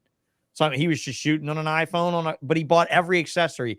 He had like the Small Rig brand. I don't know if you've ever been to smallrig.com, but they have like the metal cages they make for cameras that you can bolt all kind of shit to. He literally had an iPhone, guys, and it was bolted to a metal cage that had flashes and all kind of crazy shit on it, but it was a phone. And it was amazing. Like the dude's whole podcast studio was just his phone on a tripod, and it was perfect. I mean, this quality's not even close. Somebody gave me a contraption that would hook your phone up to a photographer, like a jeweler's loop. Oh, yeah. So you could, there you go. That'd be dope. You can sex a gecko like that? Fuck yeah. Yeah. Like wanted to plug in microscopes or whatever, you know? That'd be kind of neat. So back to the ball python game, guys. I mean, this guy's all balls, Jake's all ball pythons. That's it. There's nothing else to it. And he's focused on that. So tell me what your real focus in ball pythons is. I mean, do you see a project in here? Like I see you've got quite a few het puzzle things, which makes me feel good. And quite a few other projects that are high on the horse. So which one should we focus at? So the thing I'm the most passionate about is Axanthic Desert Ghost by far. Okay. I just feel that is just the absolute best thing that we have going on for us. However, of course. I mean, you took cool contrast and you threw cleanliness into it. I mean, you're kind of an elitist if you don't, you know, like you got to look at that as being like like I said, that Stormtrooper ball python that John produced turned heads and still does, even though it's not genetically reproducible in that contrast and stuff, but you're going to get closer to it by going down this road, you know, they'll get there for sure. So tell me something real quick, Desert Ghost guys, because I didn't buy it back in the day because I was going to buy it. And that's when Kim Bell actually raised the price of it and decided they didn't want to sell it off as much as they did. So I decided to go a different way. And I wish I hadn't. I wish I hadn't gone to vanilla and things the way I did. What's that? What year was that? Oh God, 2007, 6, 7, something like that. Whenever Contrast started becoming a game, we bought in Desert Ghost on lock. Maybe it was earlier, maybe 5 or something. I don't know. They had it on lock, so you probably got it from them. Well, we did. We absolutely did. Yeah, I deal with the Bells a lot, but we bought them together. Of course you go with the Bells a lot, bro. How many checks do they write you a month? Probably at least one fat one. You know? Yeah, absolutely. No, I mean, this predated me selling them crested geckos. I hung out with them 20 years ago at shows. God, dude, are they great people or what? Are they not two of the best people? Oh, yeah. Can you believe I cannot get Mark on this fucking podcast? Yeah. I know you can believe it. I can barely get Mark to She'll do it. To a text message. She'll do it, bro. But no, dude, it was what was it, Jake? 2000. So I actually just looked, and I think it was like 2011. 11. Yeah. So, that's right. Your female, we think was an 09. My female. Yeah. That's right. Your female was a year younger, but had pastel. Yeah. So maybe our Desert Ghost, they came into my first facility off Noland. God, I remember unpacking those, and I was like, "Oh, wow!" But I mean, and then what did we get? We got the Clown Desert Ghost from them just recently, right? And Desert Ghost Pied. And the Pied. But we still got to pay them. I love that. We got it from him recently. We still got to pay him. Now, guys, she said, pay me when you see me. And I told Jake, I said, what if I don't see her for like 3 years? Yeah, no, you'll see her. But yeah, that's true. Speaking of, how often do you talk to her right now? How often do you talk to her? Weekly, at least. Could you do me a solid? Can you put me in with this woman again? Because she will do this podcast. Show? Yeah. Oh, she wouldn't. She will do this show. She's not going to do your show. She will absolutely do this show. We've talked about it already. We talked about it years ago. She It knows would Mark take wouldn't David do it. Letterman to get her. No, wait. Do you know what she told me to get Mark on this show? She What? told me, all right, so this is true story. I said it on Bullshit before, so some of the listeners are going to be pissed, but I'm going to say it to you guys. True story. I'm in Tinley Park, and I'm standing in front of Sherry Ashley, and I'm saying, fuck this. I'm just going to call Mark on the phone. He's in Florida. I'm in Louisiana. I'm going to record him, and I'm not going to tell him. Fuck that. I'm just going to do it. Oh, God. You know what Sherry said? Oh my God, Sean, you should be ashamed of yourself for saying that at Mark. Mark is so sweet. I can't believe you do that to him. And I was like, it's not negative.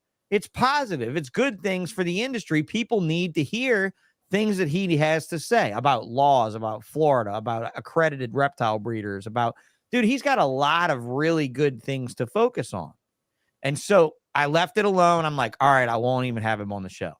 Fast forward like 2 months, 3 months, I'm in Florida at Iguana Land for Iguana Fest, and Kim is standing there with Mark. I roll up, she stops conversation, tells me hello, we talk for a minute, and I'm like, can you believe he won't do the podcast? And you know what, she looked at me and she said, Sean, call his ass up and record him and don't tell him. Fuck it. And I'm like, dude, if his wife gave me permission to do that, I'm doing it. And then when I asked her about it, she was just like, just call me and let me know, and we'll do it. But dude, I got Todd Goodman on this show. So if I got Todd Goodman to do it 2 hours and 30 minutes with me, then Kim Bell should be. Work for Carrie? Huh? No, Todd Goodman owns Timberline Cricket Farm. Right. Yeah. I knew the name. Yeah, you knew the name. Right. Yeah. If I got Todd on this fucking show, I don't want to hear anybody's too good for this show if fucking Todd did this show.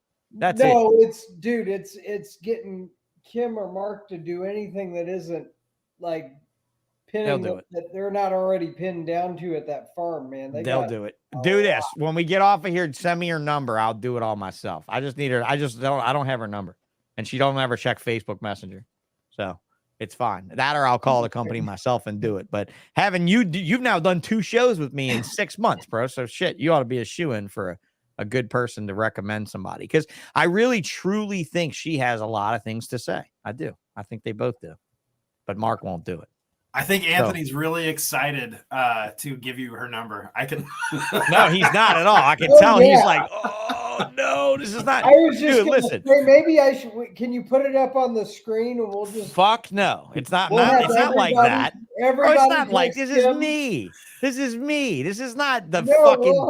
We'll put it up on your. If you want it bad enough, we'll put her number up on your screen and we'll have everybody. No, that's what we'll do to Tracy Barker, motherfucker. That's what we'll do to Tracy because Tracy truly deserves it. Kim has already agreed to go on air with me. Tracy Barker, however, has been the one that's like, I'm too old and we don't have anything to say and nobody wants to hear from us. And I'm like, bro, you're either passively bumping me off because I'm an asshole and you don't like me, which is totally possible.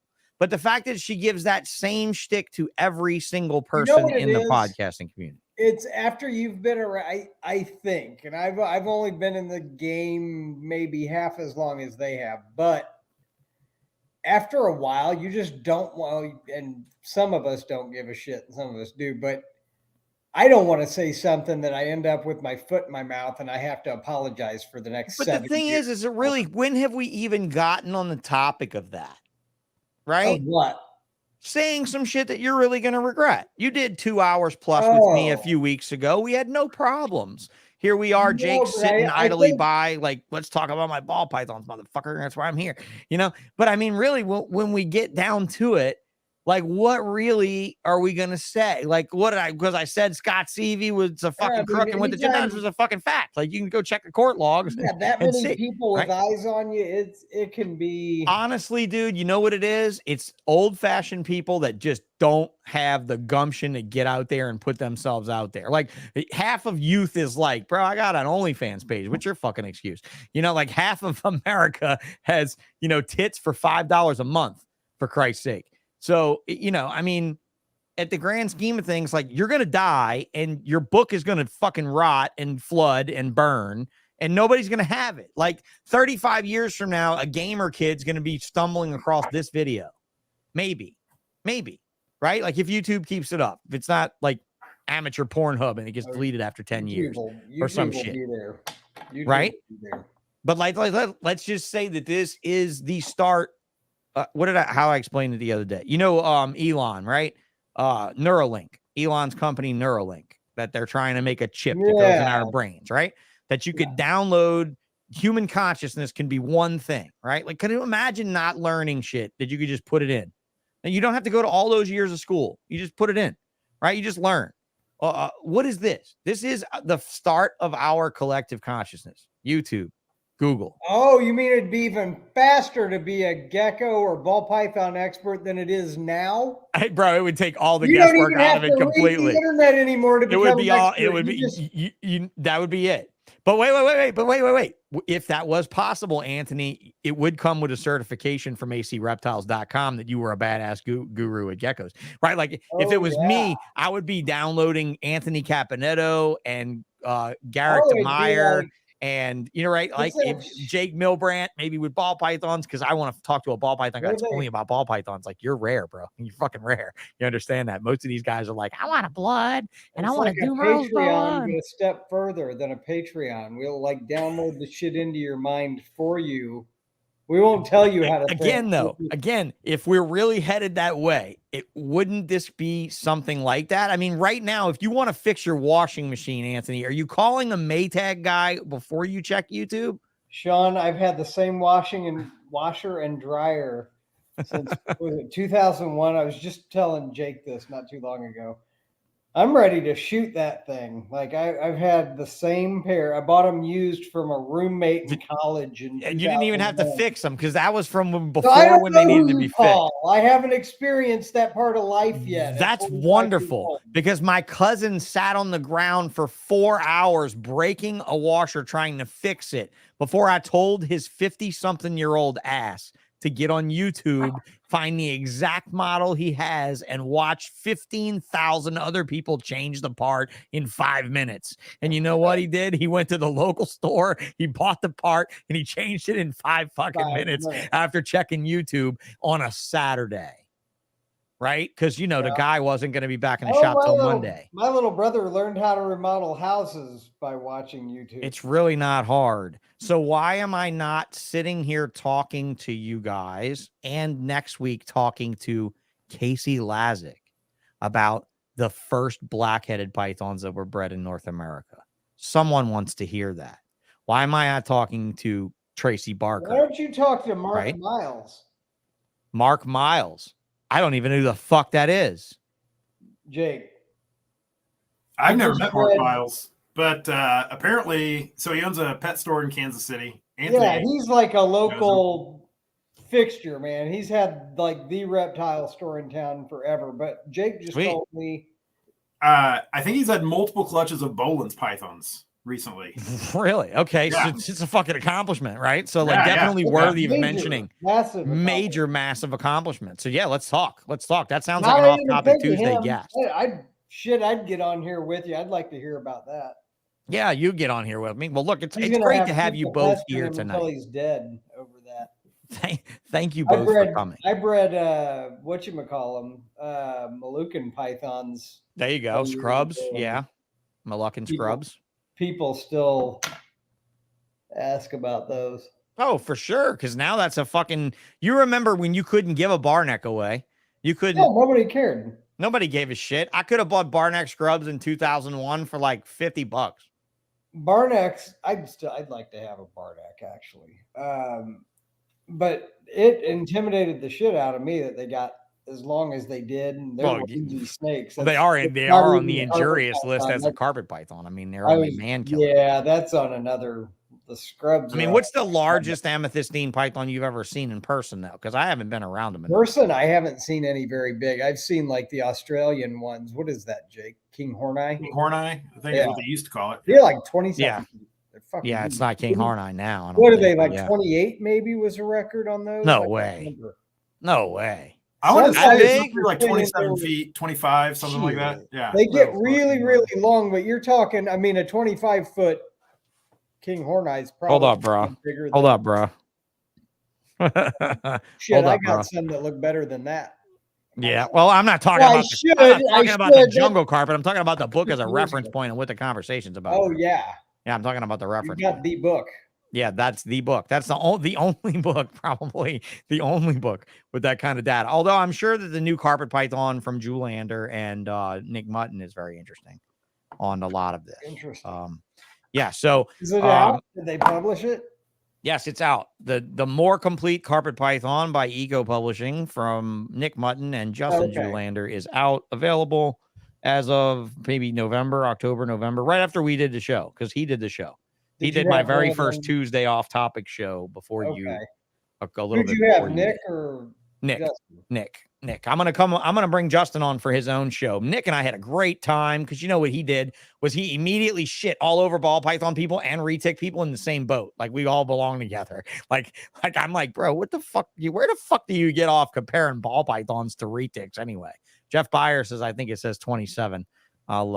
I'll definitely get back to you on that later. That seems nuts, bro. A 27-foot Morelia seems fucking psychotic. Oh, the King Horneye, yeah. Yeah.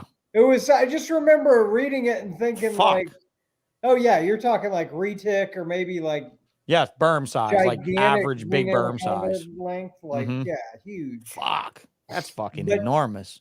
And pretty athletic too. I imagine that snake's probably only just big around. That's what I was saying. Yeah, it's probably, if you weighed that snake, it'd probably weigh about what a 12-foot berm weighs. Right, and move a hell of a lot faster. It'll move like the snake on fucking Anaconda with J-Lo. The J-Lo Anaconda could probably catch you from 20 feet away. Oh, it had 7 foot of ass anchored to a tree. Somalia now. It's Somalia. Is that? Yeah, that's the species name maybe. Yeah, interesting. That's and that's crazy. So that's crazy species. Yeah, Camellia, Somalia, whatever. It's still pretty goddamn scary and big though, for sure. So, but yeah, so can you imagine that being lumped in ball python people and retic people together? Like there's 20,000 islands with different species of retics of all different sizes and all different colors and shapes and everything. And then there's ball pythons. I mean, granted, they do come from the belt across Africa, but let's just be honest. Yeah, they're pretty much right there. Somalia is the genus. Okay, got it. I wonder what's going on. That'd be interesting to see 20 years later what's going on at these farms in Africa where they were. So Dave Kaufman did his African ball python video where he did cover a little bit of that, but he didn't dive into what I think a lot of the public thought he would dive into. Jake, did you watch that video? I watched like half of it. Okay, that's fine. You don't like, okay, listen, you can watch 5 seconds of it. That doesn't mean you're shitting on his efforts. Okay. Yeah. That doesn't mean you're shitting on his efforts. I didn't watch the whole thing. To be honest, I didn't watch the whole thing. Not that I didn't need to or that I was turned off on it. I quite enjoyed it. Is he the guy that did the videos at Herpers. Yeah, Herpers. Yeah, remember him. Yeah, Dave with the long bar over the A. D-A-V. Yeah. Dave. You know Dave. You were on the Herpers video, weren't you on Herpers? Weren't you? You weren't on those? No, you have to do shows to be on that shit. Well, no, I think he went to private collections. I think did he? A few of those shows. Yeah, I didn't know if you were maybe part of that group. But yeah, yes, indeed, Elite is in the house. Thank you, Patreon sponsor Elite in the house. Thank you for coming in tonight. But yeah, let's see. Where was I? What were we talking about? Bring me back. Dave. Oh yeah. Dave Kaufman's video, Jake. So he did touch on some. When did you watch I'm assuming you watched the first half and not the back half. Yeah. So like the first half was more like, to be honest, bro, like weird. I thoroughly enjoyed the fucking intro scene with the fucking drone zooming in. I thought that was cool by itself. I was sold at that right there. The fact that the country's changed a lot, it looked like you may want to check that out. Anthony, and see what you think about it, because he did go to they went to some holes in the ground and took some temp readings and stuff, which I thought was fucking interesting. Right. And then they went to a couple guys' private collections that were very rudimentary, right? Very archaic, how they're set up in Africa, in Ghana. Yeah. They're breeding, literally have racks in pole barns breeding them. Yeah. No shit. Yeah. So what do they do with them? Do they? Well, he Somebody did over cover here some of that. buying Jake, that is that shit is and that why bringing you it in? stopped watching it, or you just more or less waned it? You know, your interest faded and you were just out. Yeah, I think maybe I had something else going on and I was going to go back to it. And Fair enough. Fair enough. I mean, and this obviously isn't required reading to put you on the spot or anything like that. I didn't fucking make the thing. It doesn't much matter to me. Even if I did make it, I wouldn't care if you listened to it or not.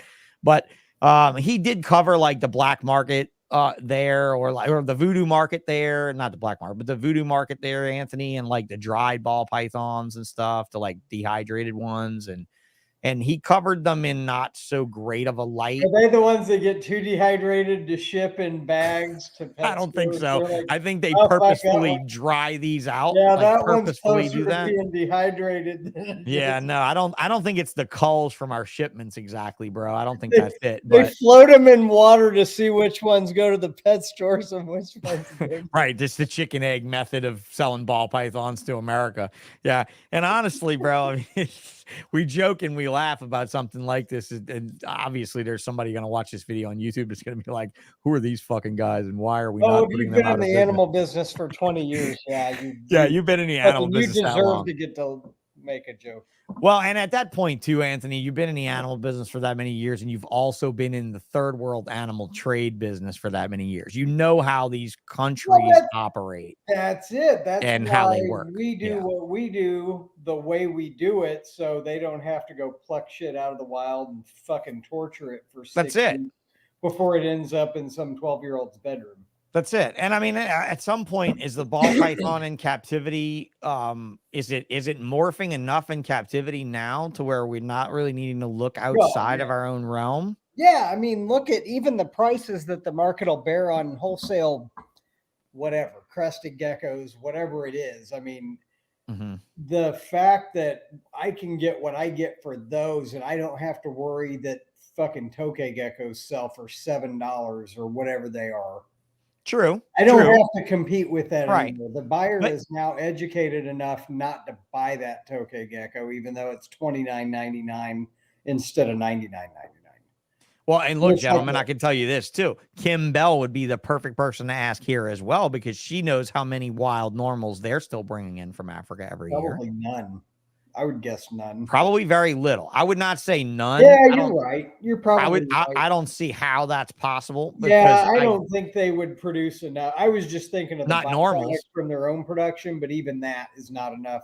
Anthony, I'm not going to lie to you, bro. I do small reptile shows still. And every year you know what happens in May, I do reptile shows. The In babies. May, June, and July is when the bush baby stuff comes in. Well, that's what I was asking. Like, I didn't know. So these guys are still collecting these females, still hatching that shit out. I mean, Now, I don't know that they're doing it nearly at the level that they were. And again, this is a question for the tier one supplier that you could put us on the horn with that could answer it, because it really is a logically good question, because she is sourcing a massive amount of captive bred more snakes, but here's that doesn't another- cover normals. Well, see, now I'm all for like that continuing. I think that's where we're going to get new genes, but it's like, it's weird. But are we? That's the thing. The new genes like a Wookiee or a Hitari or a Puzzle or this, they're all coming from captivity now. Very obscure. Yeah, not easy to pick out. But that's the thing. What I was going to say is drastic genes. There haven't been any new ones. Every gene we got, all the big shit happened within like a 5-year period. Yeah, it was about a decade there where every year it was a 2000, champagne okay, and a this open it and up. a that. Even run it back to maybe 97 to 2007, if you somewhere in that neighborhood. But it was they get normals too. I agree with Jeff. They crazy. definitely do. Jeff, you guys don't do anything in Africa though, right? I mean, I would imagine no for Mike in the size of that operation. I would imagine no.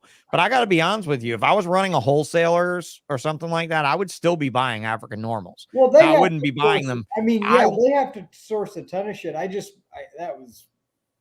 want to say the last time Kim and I discussed thinking about the number of stores they supply. There's no way, even if they were producing their own normals on purpose, they wouldn't have enough. I don't think you could produce your own normals for the cost anyway. No, you can't. So the last time I talked to Kim, my product. Right. The last time I talked to Kim about normals was in 2018, I think, 2017 or 18. and Kim Bell told me they were landing normals north of $8 or north of $9. Now, that was insane to me because the highest I'd ever landed normals was $3.25.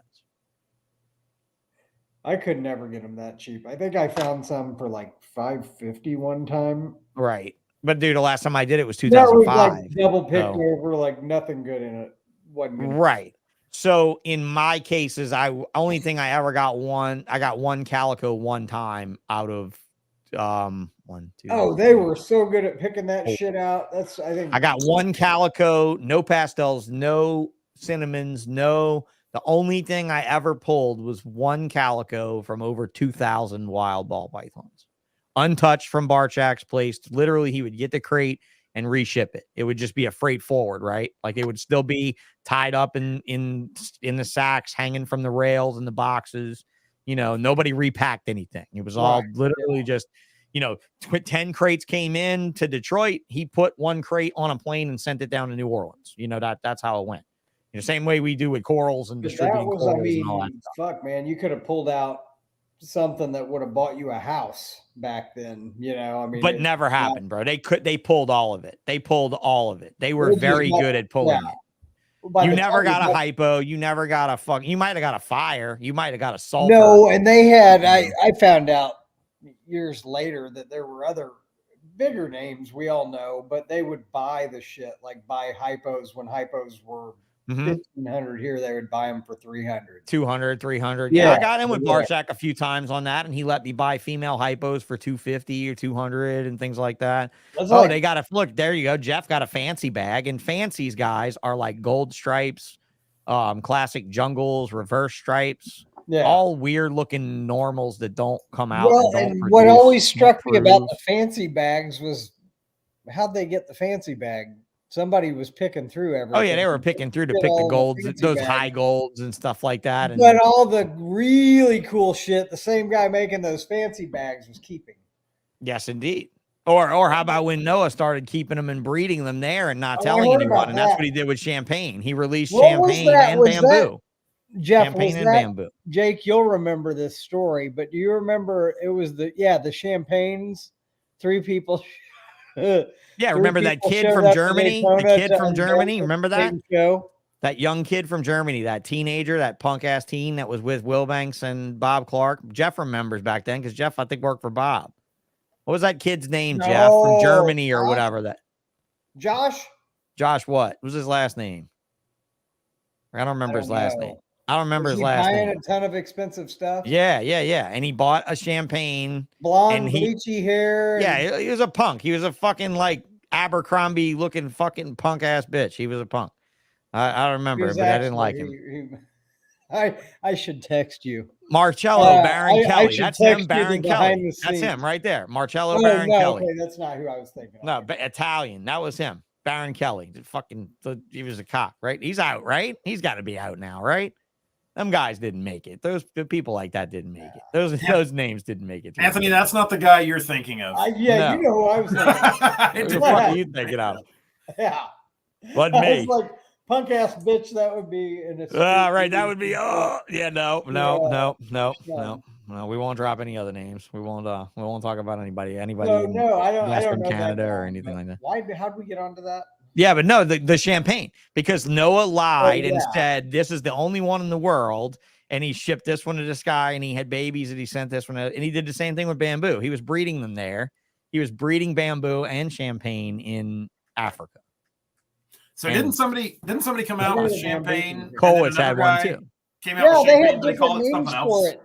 There was a few different names for it in the beginning, and then they all decided to go on the same run. Yeah, I mean, this is an exciting time, right? Where you were like, yeah, motherfucker, I'm not buying your shit, and move on to the next guy. And it's been lovely to share those years with you gentlemen, and so many other people out there that are still around that have been through all that we've been through, Have you had a good go of it, Jake? You've enjoyed it so far? Like there's been, Oh yeah. You've had a fun time with a good side gig. It's kept you and Anthony pretty tight now. For how many years have you been co-oping it? So this started in 2017. Okay. The merged the collection together. All right. Is that when that was? Yeah, You were yeah. trying to figure that out. Not sure. No, dude. Okay, you said it was Puma in Europe, same gene. Puma is not the same gene. No, it Puma, was. It was Puma. He's Puma right. is not the same gene. Puma No, is a no, combo. but that's No, you're thinking of the combo, but no, there was a single gene name. but yeah. they did. Oh yeah, that's when right. They Champagne called was it originally Puma. released. Yeah, they called it did. Puma. That's right. Yeah. You're right. I'm thinking of the combo name, and they did actually release that as a name. Yes, indeed. Yes, indeed. Hi, Desert. Look at that. Boy, Antoine in the house. Much respect to these gentlemen. Thank you for joining us tonight, sir. Good to see you here. And look, I wanted to take a minute. I didn't want to do it in the beginning of the show because I really, I'm going to get to it at the end of the show. Maybe I don't know. There's never a good time to talk about when we lose somebody in the reptile community, gentlemen. Yesterday afternoon, I got news that an old friend of mine in Texas, his name's Aaron Cassius, has passed away. Untimely at the age of 56 years old. He passed on and really fucked me up, guys. I was up till about 5 this morning because I was just too fucked up over the whole thing to really get on about it. But I wanted to bring it to attention. Really, Antoine kind of brings it to mind because we love a kid in the community named Caleb Howell, who's been around for a while. And Caleb's kind of been like around all of us forever, ever. Since he's been a kid. And Caleb was a really important person in Aaron's life as well. And so you guys, if any of you have had experiences with Aaron, I'd like you to DM me, PM me. He was in the Houston area. He was a band teacher, a middle school teacher who's been in the reptile game forever. And I have to tell you how I met Aaron was his family. His wife has in-laws in my town here. And I worked in a pet store here as a teenager as the reptile guru at the pet store. And he would come to the pet store every time he was in town from Texas. He would come to the store at least on the way in or the way out to just hang out and talk about reptiles with us. And was such a great guy. He was big in the boa scene. Anybody here with boas that knew Aaron, please hit me up privately. And, I'd like to at least acknowledge a few people that may have had some work done with the man over the years or animals that he'd produced in your collection and stuff. I'd like to hear from you because I'd probably going to have Caleb on for a show just to talk about guys, not specifically Aaron, maybe. Okay. Anthony and Jake, maybe not just this guy, but maybe guys that we've lost, Ben and Forrest and Aaron and oh, fuck. How many people? I'm going to get all teary-eyed while I'm talking about the people that look, Anthony, when we started in this thing, dude, we were young. We were kids, bro. All of our heroes are alive still, dude. Everybody's starting to fucking die. We have such a new hobby. People don't realize how fresh this thing is. You realize if you were in cars, you've already gone through 5 generations of motherfuckers? Why not? 3, 4, 5 generations? Here you're on your first generation of motherfuckers. Generations of what? Sorry. Of people, of motherfuckers, of people, of hobbyists, of hardcore brothers, of serious, serious people in the industry that are making that have made differences in our lives, that are no longer here anymore. And that's why I got to tell Tracy and Kim and Mark and them to be heard just once, one fucking time. Once. I don't care if it's my show. I bought my first expensive ball python from Tracy Barker. Yes, het indeed. Caramel male. A het caramel albino male. You paid probably $2,500 for the fucking thing. Oh, he rode that thing out too. Oh, I bet he did. He was hoping and praying. So that was before, he was like a Bitcoin maxi this year. Before the kinking, going. Before the female and infertility issues, everything came out. Yeah. Yep. Bosa, smash the like, smash the subscribes, hit the fucking notification bell. So when we start dropping all kind of badass stuff like this, people jump on the horn. Conan says, are people going to buy up all the super chocolate and chocolates after Justin's video today? Honestly, if you didn't know that dark morphs like chocolate, mahogany, and things like that were where it's at, you're too fucking stupid to follow a guy like Justin into the fucking sunset. You should have been on this. What's that? I said it might be a little late. It's very late. Yeah, that's shit. I mean, that's what's gonna push this whole thing forward, though. We're not getting that new shit out of Africa every May like we used to. So No, it's and I gonna kind of be, wish we were still churning that oh, pot I do too. and I seeing totally some new do. hots come in, because I'll be honest, man, monsoon is really the last one that I've We're seen that's all been over. We're like extreme. we're all over monsoon. I love monsoon. You can ask Jake. That's like, Puzzle was captive. Puzzle was that's all my thing. captive. Puzzle's never been exported ever. But the that's it. wild. I mean, we're not getting that new stuff. So it's shit like that where somebody comes up with a combo that puts maybe a gene we all made a decision about 10 years ago. It puts it back on the radar. And Right. that's what's exciting about it. It's like, what if that happens with, well, lace was another one. Where There's two prime everybody genes that slept I on jumped all over. Chocolate Sable. Look, Jeff Byers, our Chocolate Sable from Jake and Anthony is a stallion. Dude, that's absolutely it. Absolutely it. Yeah. No doubt. I And mean, Conan, look, I totally look new and that's dumb what's here. gonna happen. Bro, look, you're going to learn these things. I'm telling you, when I tell you something about chocolate, bro, I bought chocolate when chocolate was new. Sable, the gene called Sable. When I sold my collection in 2019, every original Sable, the very first Sable female that came out of Africa and the first super Sable female sold with my collection. Like we had dark morphs in there early, because as soon as dark morphs came out, I talked about it the other day. When I saw Pete Call walking out of Daytona with a box with the Suma in it, oh, that was it. I was like, I got to have that. Whatever that gene, I got to have that. Whatever makes that super, that's what I want. Mahogany. That was the late 2000s. Mahogany. I got mahoganies from Maybe even after Amir in 2009. I got them for probably $15K a pair for mahoganies. And he didn't want anybody to have them. He wasn't letting owed any of them. He owed Pete like 20 grand. He gave Pete a Suma and a mahogany female. And I was like, bro, what did you just give Pete at that show? And he came to the very next Daytona and he did a trade with me. And it was like a $15,000 or $16,000 trade. And my trade was like 5-6 of my snakes for literally the pair of mahoganies that all of my friends were like, bro, you got fucked. Those are fucking ugly normals, bro. You got fucked. Those are just sables. Those are fuck. You got fucked. And I'm like, all right, you wait. And the very first super mahogany is funny. Suma ball python. There was only one good photo of it around circulation, and someone was using it without my permission. And I believe, look, I'm gonna pull this picture up. Look, this picture, I believe this might have been, these are the pictures that initially were being used without my permission. These were my photos of that Suma ball. I remember those photos you took. Yeah. The first photos of the Suma. And I don't remember who shared it initially, but it was like, look, there's a sable pinstripe. Look at that fucking thing. I took that picture. That fucking thing was one of my coolest favorite snakes that I ever did with pinstripe. I was like, look at this snake. And that was when I was shooting on black, bro. You realize how old this is? I started shooting on white in 2010. Fucking forever ago. These pictures are still up. It's pretty cool to see. Sable came out 2000, like fucking 4, 3, 4, 5, some shit like that. It was early. I got one really early on too. Way early on. And God, I remember you had them too. I remember feeling like, because I remember Celia telling me that. Jake, well, you got rid of the females by now, I would assume. Oh yeah. But I did. Do we have any of their offspring? Jeff says, yeah. So you still got the original stuff. That's good. That's real good. Jeff says people like sunsets. Personally, I don't care for them. Jeff, I'm going to tell you something about a sunset. It has a hue that no other morph has. So somebody's going to find out the thing. Yep.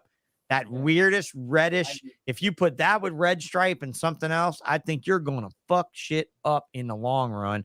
I think people spending time on sunset are probably going to be as profitable as people spending time on puzzle in the long run. But maybe I'm biased. A lot of these, look at clown. I mean, clown. Well, here, this to give you an idea where I'm going with this. I saw clowns and wanted clowns when I bought my high school girlfriend a ball python at the store. Like 95, 96. Yeah, when you saw it, when you saw the ball python. Clown has been on the scene that long. Yeah. And Yeah, now. Well, on that scene back then, it was just in this book, right? That It was book, just a picture in this that's- book right there. That's the book. You got the whole library right there. Well, it's sitting right to the left of me. So think about that. Like Directly to the left of me. That's like probably Jake and I were talking yesterday. There it is. Holy shit. Yeah. And Throwback, I've wanted to work with clowns since I saw that. Right. That Since was- that picture says at the bottom that this is probably not genetic. Not genetic, right? I was right. going to say that was unproven. Yes, sir. But think about it. Now that's the preeminent gene, and yeah, you can buy a clown for $250. But if you want clown and desert ghost, that price goes up by what, 30x, 40x? Well, currently right now it does. Yes, it does. It does. Clown is sitting at visuals. In North America, I always count Canada as America because they have a lower dollar and they're hungrier than we are. So you got to count them as competition. 4,465 visual clowns, 6,372 hets, and 1,800 possible hets on MorphMarket on the master list of clowns. Most expensive clown being some crazy motherfucker, $35,000 for something that looks like it was produced many years ago because Desert Ghost doesn't show up with hypo all that much. Yeah, it's really the Desert Ghost and the hypo that's really fucking you. Too bad. Because that's, I mean, in the way of genes, fabulous snake, bulletproof snake, tons of genes in that snake. But these numbers, gentlemen, these numbers are just absolutely insane. So what's ruining that snake is the butter. Oh, well, it's true. I wouldn't say it's ruining it, but it's not ruining it because hypo and butter look great together. I was going to say that snake's never going to reproduce itself, but have you seen a Desert Ghost clown hypo by itself? They look phenomenal. But I imagine I could go look. I imagine I could go look and find one. Yeah, but bro, I never thought I'd see ball pythons that looked like this. Yeah. Okay. Never thought I'd see ball pythons that looked like this. Like, if you guys want to, if people want to compare any of this new, when I say new, like fuck you. Never thought a ball python would look this way. Good God, that's cool. Right? Never thought a ball python would look this. Look at this. Fuck you. Never thought a ball python would look this way. Right? I mean, Anthony, am I wrong here? We're not going to know. We're not going to know how puzzle.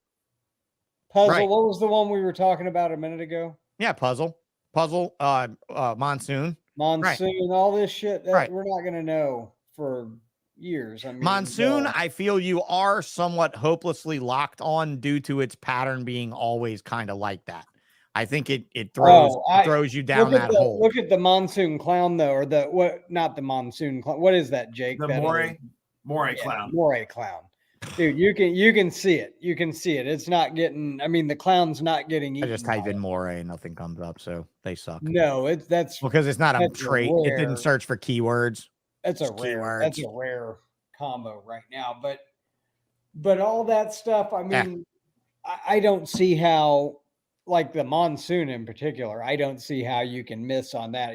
We talked for years about we wished how the granite Burmese python didn't get 20 fucking feet long and eat rabbits. It was like I always wanted a snake. Well, sure, everybody wants a snake that looks fat and looks like a manly snake, but doesn't have the whole No, I wanted the granite look. I just didn't want to breed Burmese. You just didn't want to breed Burms, right? And it does have that very granite-esque pattern to it. Yeah, absolutely. Well, that was the first puzzles. thing Jake and I said when we saw it was, holy shit, there it is. There's the granite berm of ball pythons. So that one you can't miss. Puzzle, yellow belly puzzle clown stuff. I don't really have a lot of faith in as far as stuff. But like I look at puzzle and I look at the value and what's up here. I think there's definitely it's still got a heavy future. Do you still have any puzzle stuff, or do you? I honestly sold almost every single bit of it because I knew. Oh, I would have if I was getting out. I'd get. It was my value, bro. Like it was my value. Like I looked at the list the other day because in all these politics and I want to say that the rainbow is also interesting. I do agree that rainbow is interesting. I do agree. And Snakes and Doggies also said puzzles at least has potential. So thank you for at least giving it that, runway. But I think it's beyond. I mean, shit. Yeah, it's got potential. It's got a lot. And starting to. Yeah. Now I will say this. I'm gonna do something I normally do, and I'm gonna pat myself on the back a little bit when I go to the least expensive puzzle on MorphMarket, and I see that the least expensive is a pastel puzzle at $1,200, then $1,250 for a pretty decent looking one, then $1,400 for regular puzzles, $1,400. Can I tell you guys, this is a base fucking gene. This is a base gene that was available to you in 2009 for less than 12 grand. How in the fuck did this gene last this long? Price-wise, this is the longest running gene if it stands. Sunset came out to the market to be available to you guys about the same time as Scaleless Heads, which was like 2014.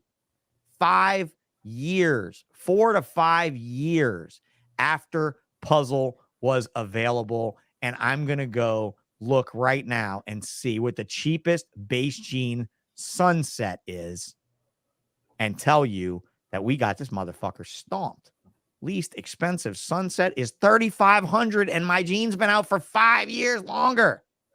Fuck you guys. Puzzle has lasted. Puzzle has lasted like Viagra balls. It has been the Viagra ball of price.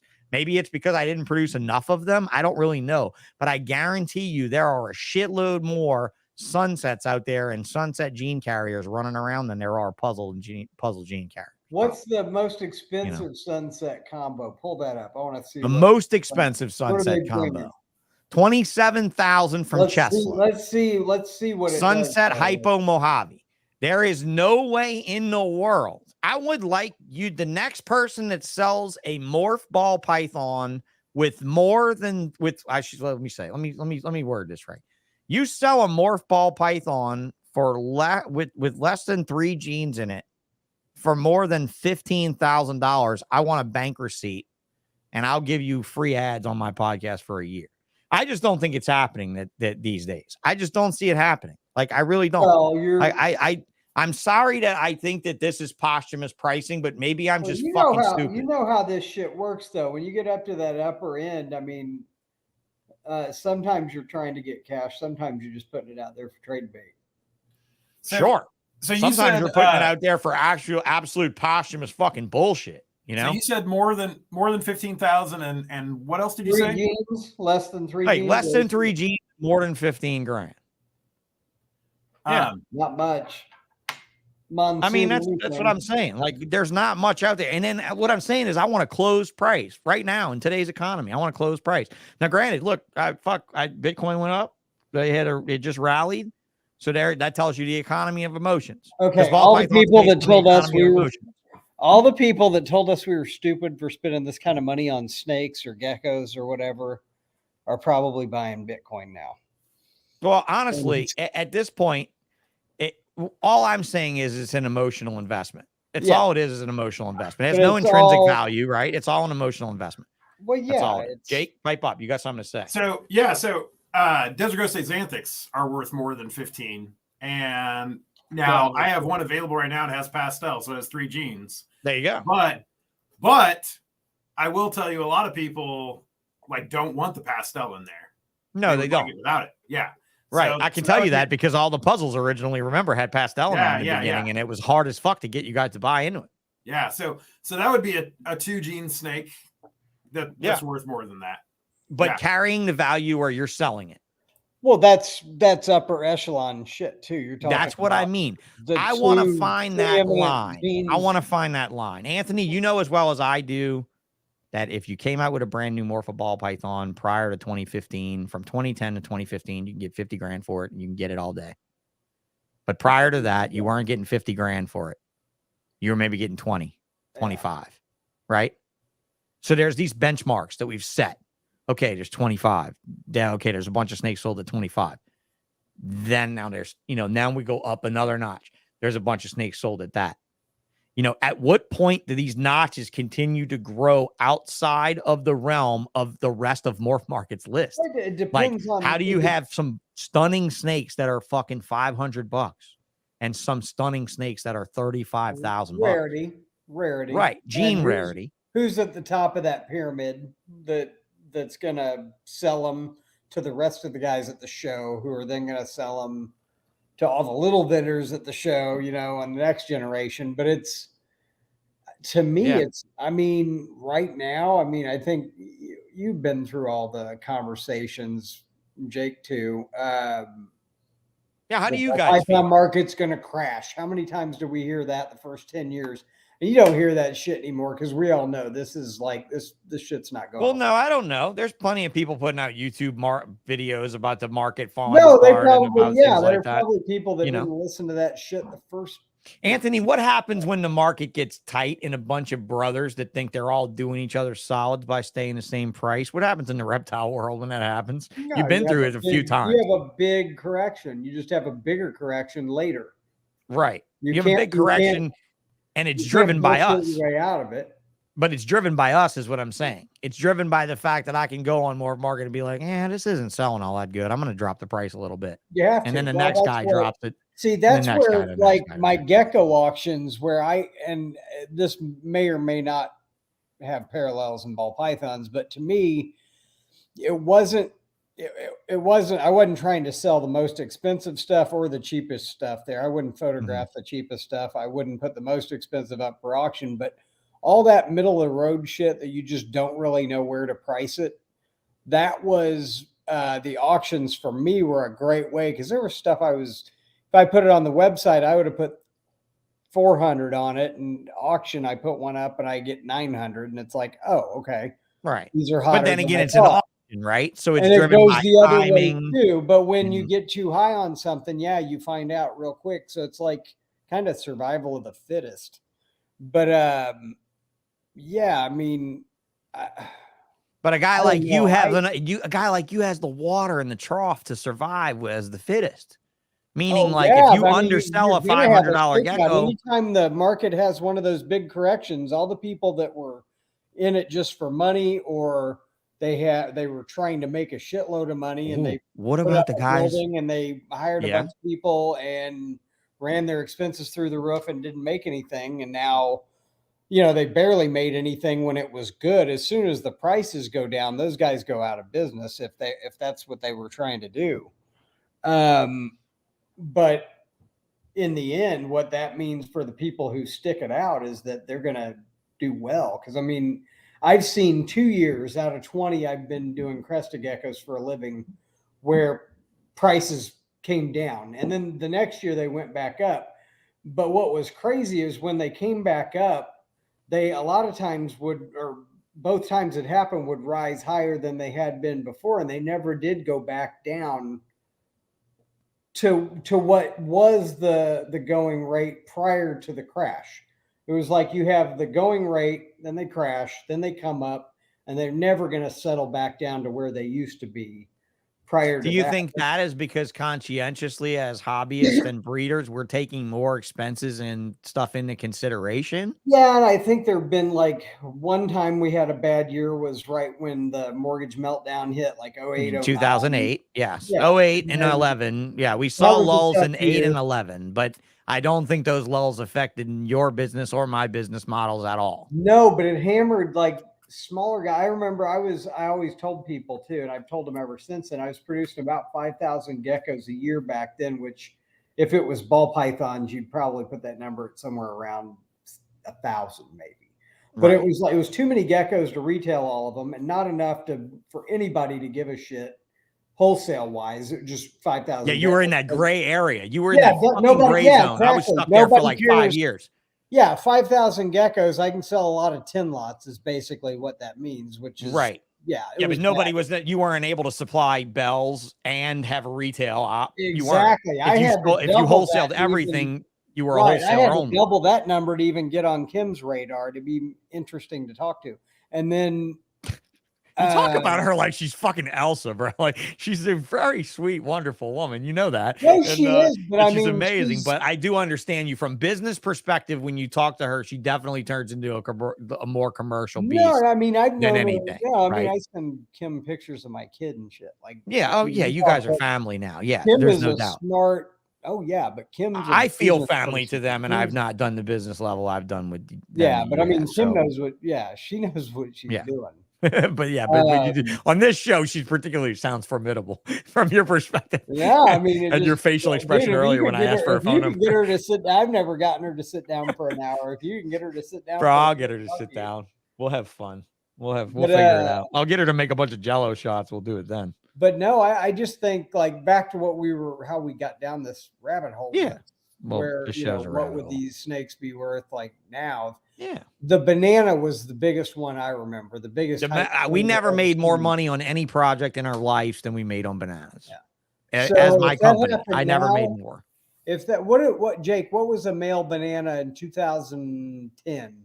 I bought. No idea. All right, so you want me to tell you? They were 60,000, and if you would have bought them in 2010, if you bought a male maker male in 2010, you would have been able to sell me a male maker male for 50 the following year. Sex link shit, then did we? It was like no. There was very little about the sex link being talked about. Nerd wasn't talking about it at all. Females were 20, males were 60.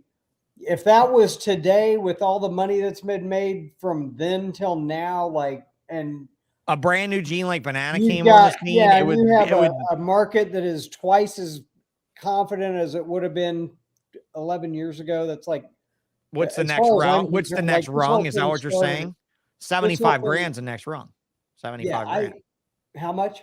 75. Yeah, 75. I was. You know why? It's already been set. You know why? Because that's what Wilbanks paid Brian for the 3 scaleless heads when he bought them the first year. And that's what I was going to say. I would, if I were betting, I would say the next big heavy hitter that gets sold that's not by whoever hatched it out. Whatever at this point, you better be damn sure that motherfucker's not compatible with some shit bags neither. It better not be a yellow belly complex animal when it comes out and you ask 75 grand for it. But it'll be. If there was something like, the monsoon, I thought could have gone. You know what would do it? 100 grand for whatever is a Lelic to clown.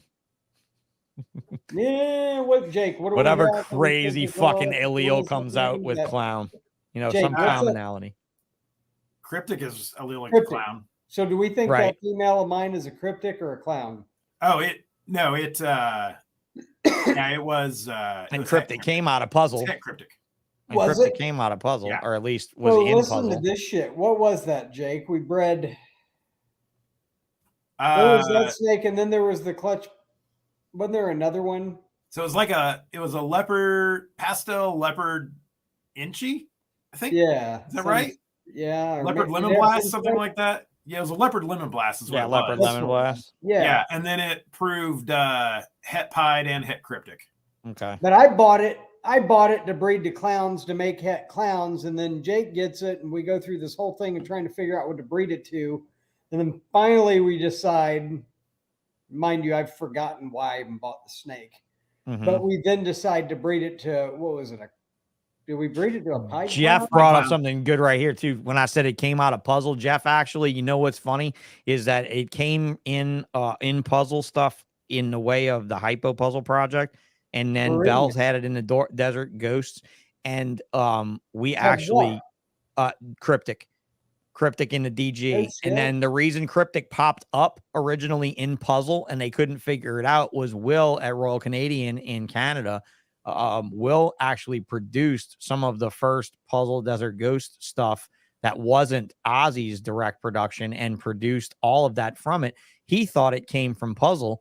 And it turns out that he had bred Desert Ghost and Puzzle, and it was floating around in both of them some kind of way.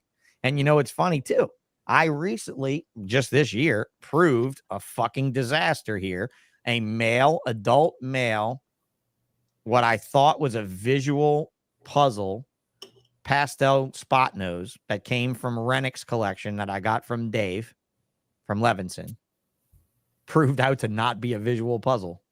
And the racer belly tracks that are on puzzles might be Cryptic, making the racer tracks down the belly sides, not puzzle. The whole time I thought puzzle was making clear bellies, and it was fucking Cryptic that was fucking with the belly. So I don't know what's going on, but I am raising up some possible het puzzle, Cryptic, spot nose, Enchy, fire, pastel stuff that when I brought it to a reptile expo recently and I put it on the table, gentlemen, I do this fun thing where when I have a little project like that, I just show up at a reptile show being me and not having anything cool anymore, just a bunch of corn snakes and a bunch of fucking stupid shit. And I throw like a case of ball pythons out and I don't label or price any of them. And I just let motherfuckers come over and be like, bro, what is this shit? What is this shit? And I'm like, okay, now I know what I'm working on. That's how I've been doing it. I've been bringing out my little pet projects, and I told Grace, don't label them, don't price them. Just let's see what people respond. And I brought them to this little herp show not long ago, and every ball python guy in the room that was looking for the next investment came over and asked me about them. And you know what's funny? I told every one of them the same thing. Any of those males, guys, you can have for only $500 and use as a project. You know what? Not one of those motherfuckers pulled the trigger. I don't understand it. I don't understand it. Like if I was a corn snake guy, one of them, if you would have told them no. Well, no. I'm like, hey, good dude. I don't. But they're possible hets. That's the thing that fucks with them. Like, dude, they were sexy enough to drag you from across the room and wait for me to come talk to you about them. But they're not sexy enough for you to drop $500 on a. You're fucking stupid. Table, you'd have paid him $5,000 for it. Well, that's and that's it. It may be that if you're willing to sell it for 500, they're like, well, shit. If I buy it and work on it, this guy's going to keep selling them for 500. I've always wondered. That ain't it. That ain't it, bro. They don't want to buy anything possible. You know it as well as I do. This motherfuckers want guaranteed. Anytime we're talking about ball python, people want guaranteed bank. Possible heads, you count them as normals when you're looking at your clutch outcome. I mean, which is sad as fuck because half of them are hets at least, bro. So I think what it is, I think it's on pos hets. I think it's time. The work that goes into it, right? Yeah, and the time. So you are when something like a double recessive or triple recessive, when it has a gargantuan price tag, you're buying time. I mean, we all know that. When something's a possible het and it's a male, you're going to put a bunch of time into that. You're going to put time. This is what I'm saying. I'm saying if I looked at that snake that I'm looking at in there and I'm seeing what I'm seeing on those animals for $500, I would buy it, put it in a rack, feed it a spare rat every so often. And whenever I get a fire het, pastel het, vanilla het, some het female that's just a single gene something, I'm throwing this dude on it one time just to see if shit hit the fan. And if shit hits the fan, it fucking hits the fan and it flies a mile versus nothing, versus no chance at all. How are you going to be the next Justin if you don't take Justin chances? What's that, Anthony? Oh, I said when Jake came and got my collection, I think I had 30 something of those dinkers. Yeah. We still have some of that stuff. And dinkers are one thing, dude, but it doesn't change the fact that when I bred my first het genetic stripe male, we're going to wrap this up here shortly, but when I bred my first G stripe male, I produced the first and second year, 15 female possible hets, 50%ers. And of the 15, 12 or 13 of them proved out, dude, which made me a genetic stripe giant. I traded the first female genetic stripe I produced for $20,000 to Barchak for $20,000 worth of other morphs that I didn't have. And then I traded one genetic stripe male for a trio of adult black-headed pythons in 2008. I've done so many trades on pinstripes and G stripes. It's crazy. But the G stripe project was built on a het pair that I used the male to make possible hets. If I had a het monsoon male, a het puzzle male, I would be buying normal females if I were you to breed to it. Why wouldn't you? It's absolutely stupid not to. You want an army of puzzle stuff for the time and how many cage slots you got? How many cage slots and how many rats can you raise? Because you can literally raise free fucking money. Jeff Byers, Anthony, do you remember me selling you a lemon pastel for the low friend price of $1,500? That would have been in 2003. I do, and I remember I bought it because the eye stripes were broken. Oh, they connected behind the head like a super. It looked like that snake. I think was it the snake he bought from Wilbanks that was on Wilbanks? It was the father of mine, the sire of mine. Was on Wilbanks t-shirt. That. Yeah, with the connected 'Cause head that I makes it have look the- like a I Super have the Pastel, but it t-shirt. wasn't. Mike gave me the T-shirt when I was walking through Tinley, 04, I think, and then I ended up buying like that snake's Yeah. offspring you. from Jeff. Thank you. Inquiline says, interesting. I've got some normal dinkers. I'll put my ultra male het puzzle to. Bro, what do you have to lose? Half of those babies are going to be het for one or the other. 25% of those babies are going to be het for both. If you look at it statistically that way, that is absolutely a game changer for any of you out there. If you're a kid and you're listening to this and you have no fucking money, go on MorphMarket right now, click the middle tabs, only deal with respectable people whose names you can trust. Buy het males, make possible hets. You will still make a mountain out of a fucking molehill doing it that way. Takes work. You know, it takes work. That's all it is. It's But like it all takes free. work. All this shit. It doesn't all mean takes you don't work. do it. Yeah. But it's like free money. If you look at the market right now, like het man, look, we talked about Whole Back Rack podcast a little bit. Those girls did a show a couple weeks ago, guys. I got to tell you this real fast. We talked about it on this show again. She charted a ball python, Jake. She took the chart. Did you see that? So you were talking about it, and I went and watched that. It was about all the charting the prices, right? Yeah, charting the prices. It was fantastic. Was that never fucking even heard amazing? of that podcast until you talked. No, about you it. never even heard of that podcast. Yeah. He says the Whole Back Rack podcast. You guys go to YouTube.com, go to Finding the Whole Back Rack podcast, and that episode is let's see, bring you up here. Whole Back Rack podcast. Go to the live tab. It's called Ball Python Stonks. This is it right here. And look, I had it pulled up right to the point, right to the part where these wonderful women who have a phenomenal production that is finally now catching sponsors left and right. They're probably locked on sponsors now. They've gotten a bunch of them real recently. I paused it at just the right moment for both of their facial expressions to be absolutely perfect for this video. So that's for you, Jana. That's for you. That's for just for you and Jessica, your facial expressions there. But so she charted the last from 2015 to 2022 on MorphMarket, Anthony. The price disparity between males and females, that's genetic stripes. That's up there right now on the screen. But you guys go check out this video. And while you're at it, send MorphMarket a message saying, I watched HRP number 63, and we think you need to make this a feature on your fucking website. Because I've been talking to John about it since I've been trading crypto, and I think it would be amazing. How's that work? Do they share their? Well, really, the data's already collected, Anthony. The only thing I'd really like to see was I would like to see when I sell an animal, I would like MorphMarket to ask me for the actual sold price that isn't made public. No, everyone will lie. Yeah, no. I don't think that's true. I don't think that's true. I think in the grand scheme of the way things could be, everyone would lie. You can't lie for more. Who's going to pay $600 for one that's listed for $500?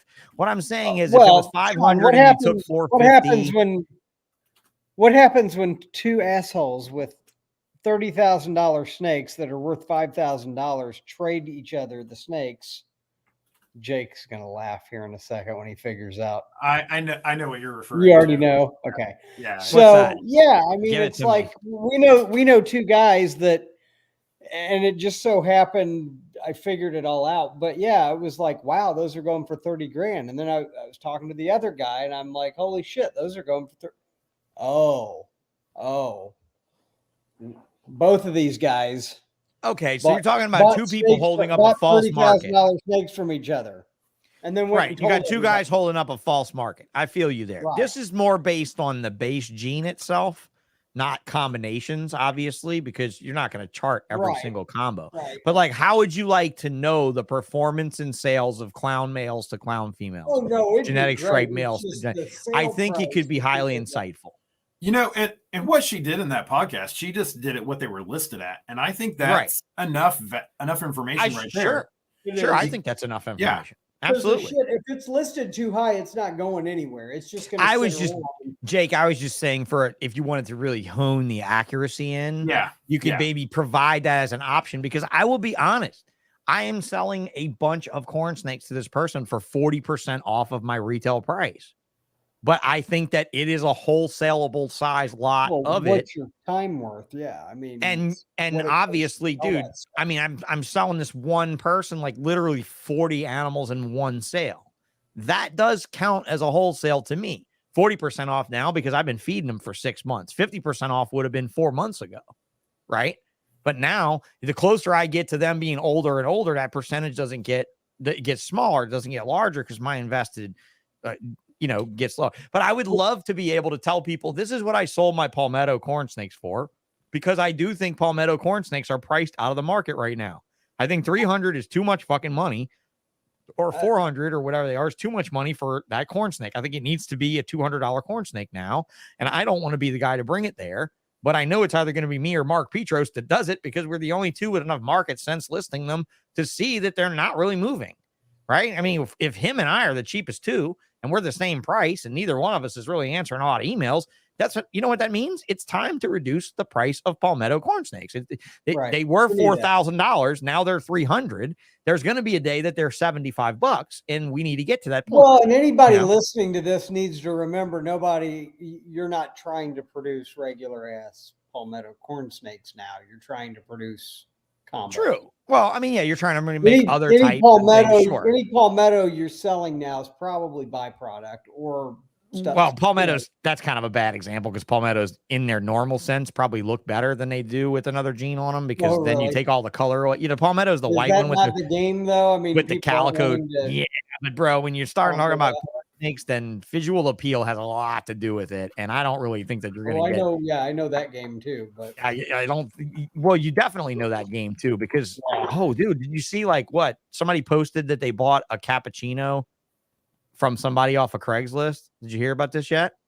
Somebody had a fucking ad up for this ugly, solid colored crested gecko on Craigslist, and somebody went over and literally adopted it, and it was a cat. It's been a really funny thing with obviously it was an ugly ass gecko, and they didn't really think much of it. We probably talk offline, or privately, but the cappuccino, those are being produced in numbers. That's right. Well, I know that, but still, it doesn't change the fact that it was in somebody's private collection. So look at the palmetto in its they're coming from a big chain wholesaler. Oh, I see what you're saying. Yeah, I see what you mean. They're coming out of a big U.S. collection. Big U.S. collection. Yeah, we can discuss it after. But look, there's the Annery palmetto. Who wants that versus this? With all the color. You see what I mean? The visual appeal of a regular palmetto. But this snake ultimately needs to get to a price point. I honestly think a palmetto corn could be $150, and I think they'd sell like hotcakes for the next 10 years at $150. But it's time to get them to $150, not fucking sit around. Anything, if you don't move forward in it, your average snake price is going to sell if you're not adding genes or doing something that people like. What about the palmetto? Can you play with it at all to change the color of those scales? Well, yeah, you can. Well, not the white. The white's white. But I mean the other. But the other scales, yeah, you can. You can, but the AML, so the AML's drastic, right? So the AML's drastic because it's got orange eyes and stuff, right? But like Jeff says, man, it's very hard to beat the color of a regular fucking palmetto, Yeah. And so anyway, I mean, that was just kind of a it's the side example of what I meant. Yeah, it's the champagne of the. It's the you go. There's the prime example, but thank you. Well, within reason, I think mimosa's got its place in heaven, right? Yeah, I agree on that. And I went after Jake. Got them. What were they, Jake? Inchy Mojave. Oh yeah. Fucking ghost. Oh yeah. They were. I mean, it should have been badass, and it was just the most frustrating clutch. I did the GHI champagne stuff that was really cool, right? I mean, that was really weird. The GHI champagne stuff back in the day. I did all that stuff first. And that was always fun trying to figure out the pewters and the all the different, stuff that I had in there with GHI and stuff really messed things up and mixed them around. But yeah, it's really some genes like palmetto or like maybe even monsoon. I don't know how you guys are going to get there. Some people might be like, damn, I just still like the original one, I think monsoon is going to be color.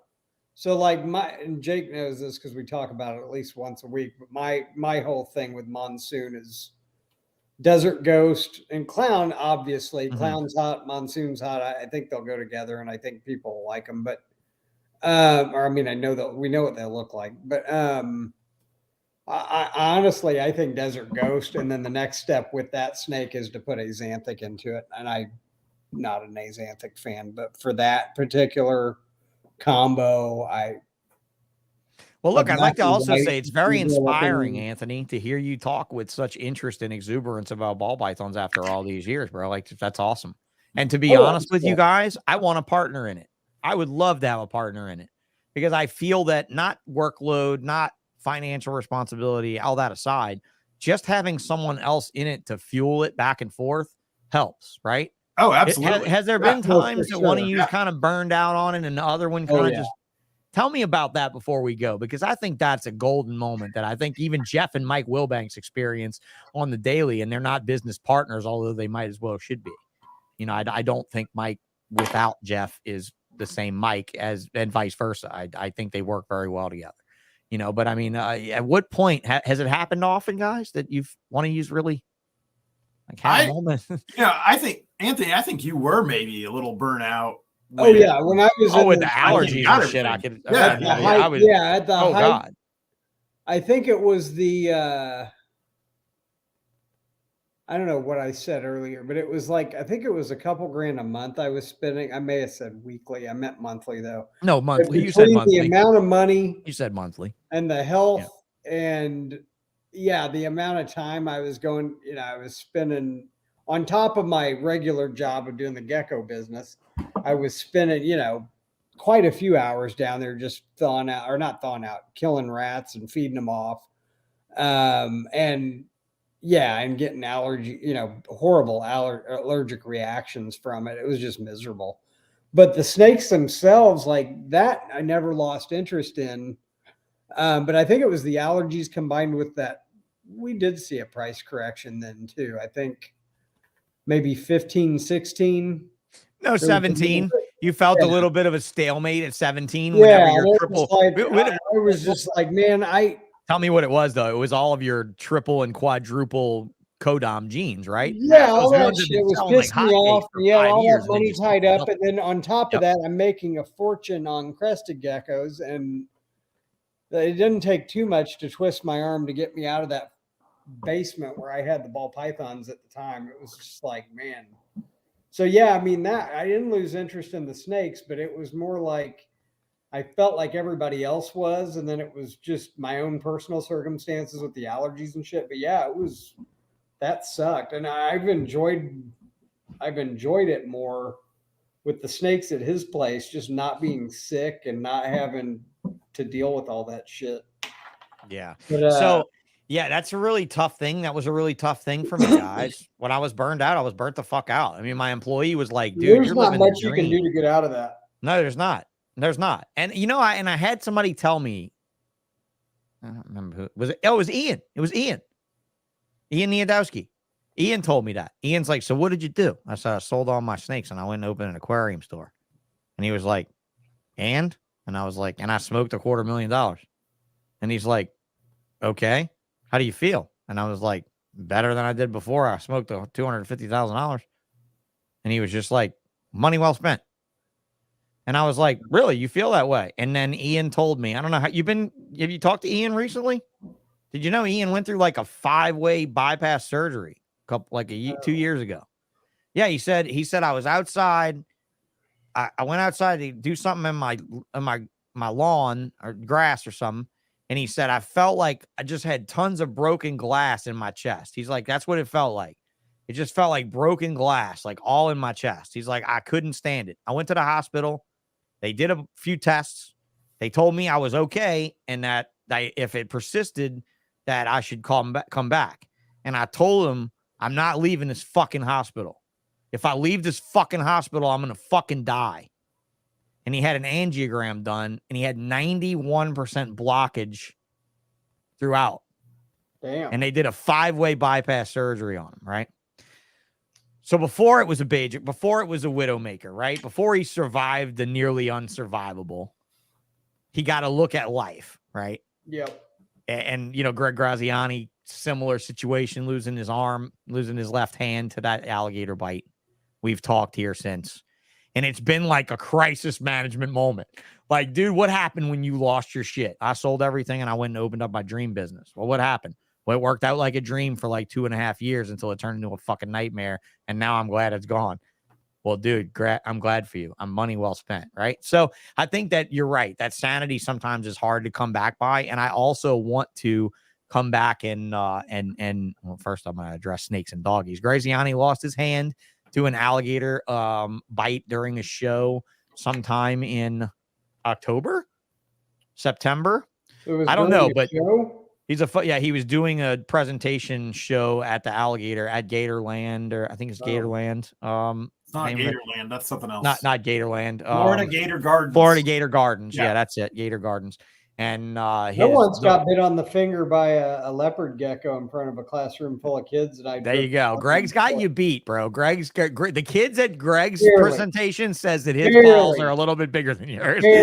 Like, I want to have balls like Mr. Graziani when I grow up, not that Caponetto fucker. You know, yeah, for sure. So he did. And the greatest thing about I lost like 6 drops of blood on that classroom floor show. Exactly, bro. You bled. Fucking right, man. Way to bleed. Way to bleed for the cause. Way to bleed for the fucking cause. I'm gonna have him on the show here shortly to talk about a lot of things, not just his arm not being there. But do you know he had such a relationship with the gator that the gator knew he fucked up and allowed Greg to retrieve his hand from its mouth? Oh, God, it came off. Oh yeah, it was off, bro. It was gone. It was off. And he reached in there and got it out. And while telling everybody at the show not to go to their cars and get guns to shoot the gator. This is a man, bro. He was also a cop for like 20-something years and SWAT and all that shit. So, I mean, honestly, he's a fully grown fucking man. I might be a partially grown man having survived what I survived, but he's a fully grown man having done this. And so, dude, I mean, like, with talking to people, though, that have gone through either serious loss, serious injury, collection losses, fires, fucking all kind of things, right? Sometimes you just gotta fuck off for a bit, you know? And that's what I did. I just fucked off for 3 years. And you asked me about my puzzle project that I sold off to do that fuck off for 3 years. I've just started rebuilding it. And I'd like to give a shout out to Mr. Ozzy, who sent over an Orange Dream puzzle mail that looks like it's also cryptic. That's like 400 and something grams to get me started back in the mail department, since my mail this year turned out to not even be a puzzle. Dude, it's so hard when you're looking at spot nose and pastel and puzzle for the very first time in the world to know if it is or if it isn't. It isn't. It is something else. But hey, hopefully that makes the project better, right? Hopefully that adds something else in. How's your puzzle project, gentlemen? Mine's coming back from the dead, but so I have some double het Axanthic puzzles. Wonderful. And then I actually picked up from Chandler at Orange Dream Black Pastel Hypo Puzzle mail that he produced. Okay. It's nice. That sounds sexy. And then we have some hets that I've produced, and that's pretty much it. So it hasn't been a ton of focus on it. Right. Yeah. I don't know. Yeah, I can't wait to hear about Graziani's hand too. You're like, oh, how did he not pass out? Yeah, but because there's always a delay in the chat. Exactly why I don't work with hand removing animals, says Jeff. Yep. I don't know, bro. You got a woman at home, so look out. One of them cut a guy's dick off a few years ago, threw it out of the window in the interstate. Don't forget about that. They're still dangerous as fuck. You know, I'm single. I'm happily safe from that, you know, but you better look out. Women is more dangerous than a fucking 15-foot alligator, no doubt. So, yeah, absolutely. No doubt. More dangerous than Anthony Caponetto's little eyelash vipers. So, Jim, thanks for coming on the podcast. Thanks for bringing this guy on with you. And you guys are young at this. I love it. You guys seem excited and interested and still moving forward. You gotta be. Definitely. Yeah. Incredible. Double het sentinel puzzles. Now that's some smart guy right there. That's some shit right there. Paint or sentinel and puzzle. That's some smarts right there. You're going down the right line. Throw GHI and or a dark morph like mahogany or sable or something in there with that, and I think it would be fucking insane. I don't know how well that'll work. So puzzle kind of reduces the pattern, Mhm. And anything that you reduce the pattern with Sentinel or paint, I haven't seen very good results from that. Do it. Prove me wrong and him right. I would love to have a show about that. Yeah. Anything else you guys want to touch on in your little operation other than go visit you at MorphMarket and Facebook and all? I mean, and Instagram. Let's go through the socials. Yeah. Let's go through the socials. All right. Milbradt and Caponetto Pythons on Instagram. Just search one of their names and I'm sure it'll pop right up. There's a bunch of really incredible animals on here. A bunch of great, beautiful puzzle stuff. Some clown stuff, some Axanthic stuff, some Desert Ghost stuff. Very nice Instagram. You post often? No, not nearly as often as I should. Well, post more. Instagram's its own little world. I'm kind of a Facebooker because I age. I think we're age locked to Facebook. Acid puzzle would definitely be awesome. I agree. Very many other things in acid and puzzle would be very awesome. Justin just made an acid puzzle. That was something I would like to bring to your attention is that I had sold Justin puzzles several times on a couple different occasions. Justin has picked up puzzle and he has never really let much of it go. So when that motherfucker does start releasing some puzzle stuff, it's going to be incredible. It really is going to be incredible. And again, I don't have any problem with Justin. I only give him a hard time because no one else does. It's okay. It's just natural stuff. God damn, look at that thing. That fucking not genetic thing right there. So that is genetic. Classic Jungle 2. So I see that comment. That's exactly what I think. That's a Classic Jungle and some other shit. So I thought that was Classic Jungle. And then I don't know if you know Mary from Rec Room Snakes. I do. I was talking to her at Tinley, and so that was, what is that, calico and paint? And they showed me animal after animal after animal they had from that project that looked like that. Yeah. Calico and paint does this? And you don't want to throw puzzle in that? You're insane. Do that. Do that. So that's just, Jake, is that one, that's just one copy of paint? No. Okay. So, everyone's one copy of paint, super paint or paint. Homozygous. So everyone's calling, come on, with those genes now, everyone's calling the homozygous version. Yeah. Basically, it's recessive. Oh, okay. I got you. Okay. So that's homozygous paint and calico. Okay, so super paint. Yeah, calico. Right. You can see where it's getting that color. I mean, I can definitely see where it's getting that color. However, these high patterns in here in this hollowed out pattern, I don't see that being repeated. And I also see this crown. This is a classic fuzzy alien eyes with like shading and shit like that. True, but if you can do this again and again and again, then you found the only way to reproduce a Classic Jungle. Because it's the head stamp, the bold eye stripe, the head stamp, the hollowed pattern. Are you familiar with the Blitz? Yeah. Blitz Hurricane Trick. Yeah, Blitz Hurricane Trick. It does that same type of stuff. So, but not that extreme. Scroll up. Because I have a Blitz Sentinel that we hatched at the very, very top. Fresh. It kind of has those two. Blitz Sentinel, Blitz Yellow Belly Sentinel. And that also is a bomb too. This is a bomb ass snake too. That also has vanilla, and I didn't realize that when I posted it. Yeah, well, that goes to show you the contrast. Then, yeah. So if you did this in super vanilla, that thing would be like fucking electric. Yeah. It would look like you made a Desert Ghost. Because in my opinion, a super vanilla is a poor man's Desert Ghost any day of the week. If you want to get to it fast, you can super vanilla it and get to it much faster. You'll have a little more yellow than you will on a Desert Ghost, but it'll give you the basic idea. I'll just shit on all over your parade every time. I don't know. Some of these snakes are pretty nice, though. That's nice. Nice. If you want a Kodam Desert Ghost, look at Lace, man. This is the one Chandler made? Exactly, yeah. Is Chandler the one that's got that zipper back super? No, that's a dude in Canada. So. Got a super pastel puzzle. It's got that zipper all the way down the back. It's got that perfect zipper down the back. It's like the only one that's got the perfect zipper. But you guys got some nice stuff. I think you're well on your way to doing stuff. This has been, honestly, I'll be honest, and I'm not going to discount. This has been the most fun Ballshit After Dark I've done so far. And I've done some awesome ones. So I think having you both on has been great. Yeah, it was cool. Yeah. I really want to do more of this, guys. I want to do more. So, hey, guys, we need to get more After Dark Ballshit podcast going to get into the groove of ball pythons, not just interviewing the old school people. This is not an old school interview. This is not, reminiscent. This is not all like old, past dated shit. We're trying to stay fairly current here. And I would definitely like to do more of these. So if you guys have suggestions for especially duos like these two, where we can really get a panel going and it's not just me and one other, I think it's interesting. But I envy you both. I do very much. You know who I think would be an interesting guest, and I've never seen him on a podcast at all. I don't even know if he'd do it. Matt Turner. Do you know Matt Turner? I have asked, but okay, would you do me a favor? Would you please tell Matt that you feel that way? Yeah. Okay. Would you please tell Matt you feel that way? And go forth into this good night, because I'm not going to lie to you.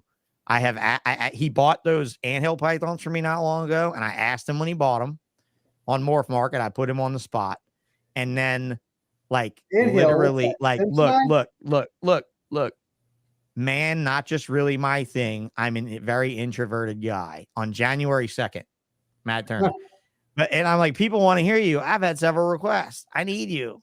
Look. Casey Lazick called on Friday to discuss the show and a potential future. Like, I'm trying. Like, I'm like, Matt, your hero wants to be on the show, maybe. Please. And Casey, if you're watching, bro, thank you so much for everything.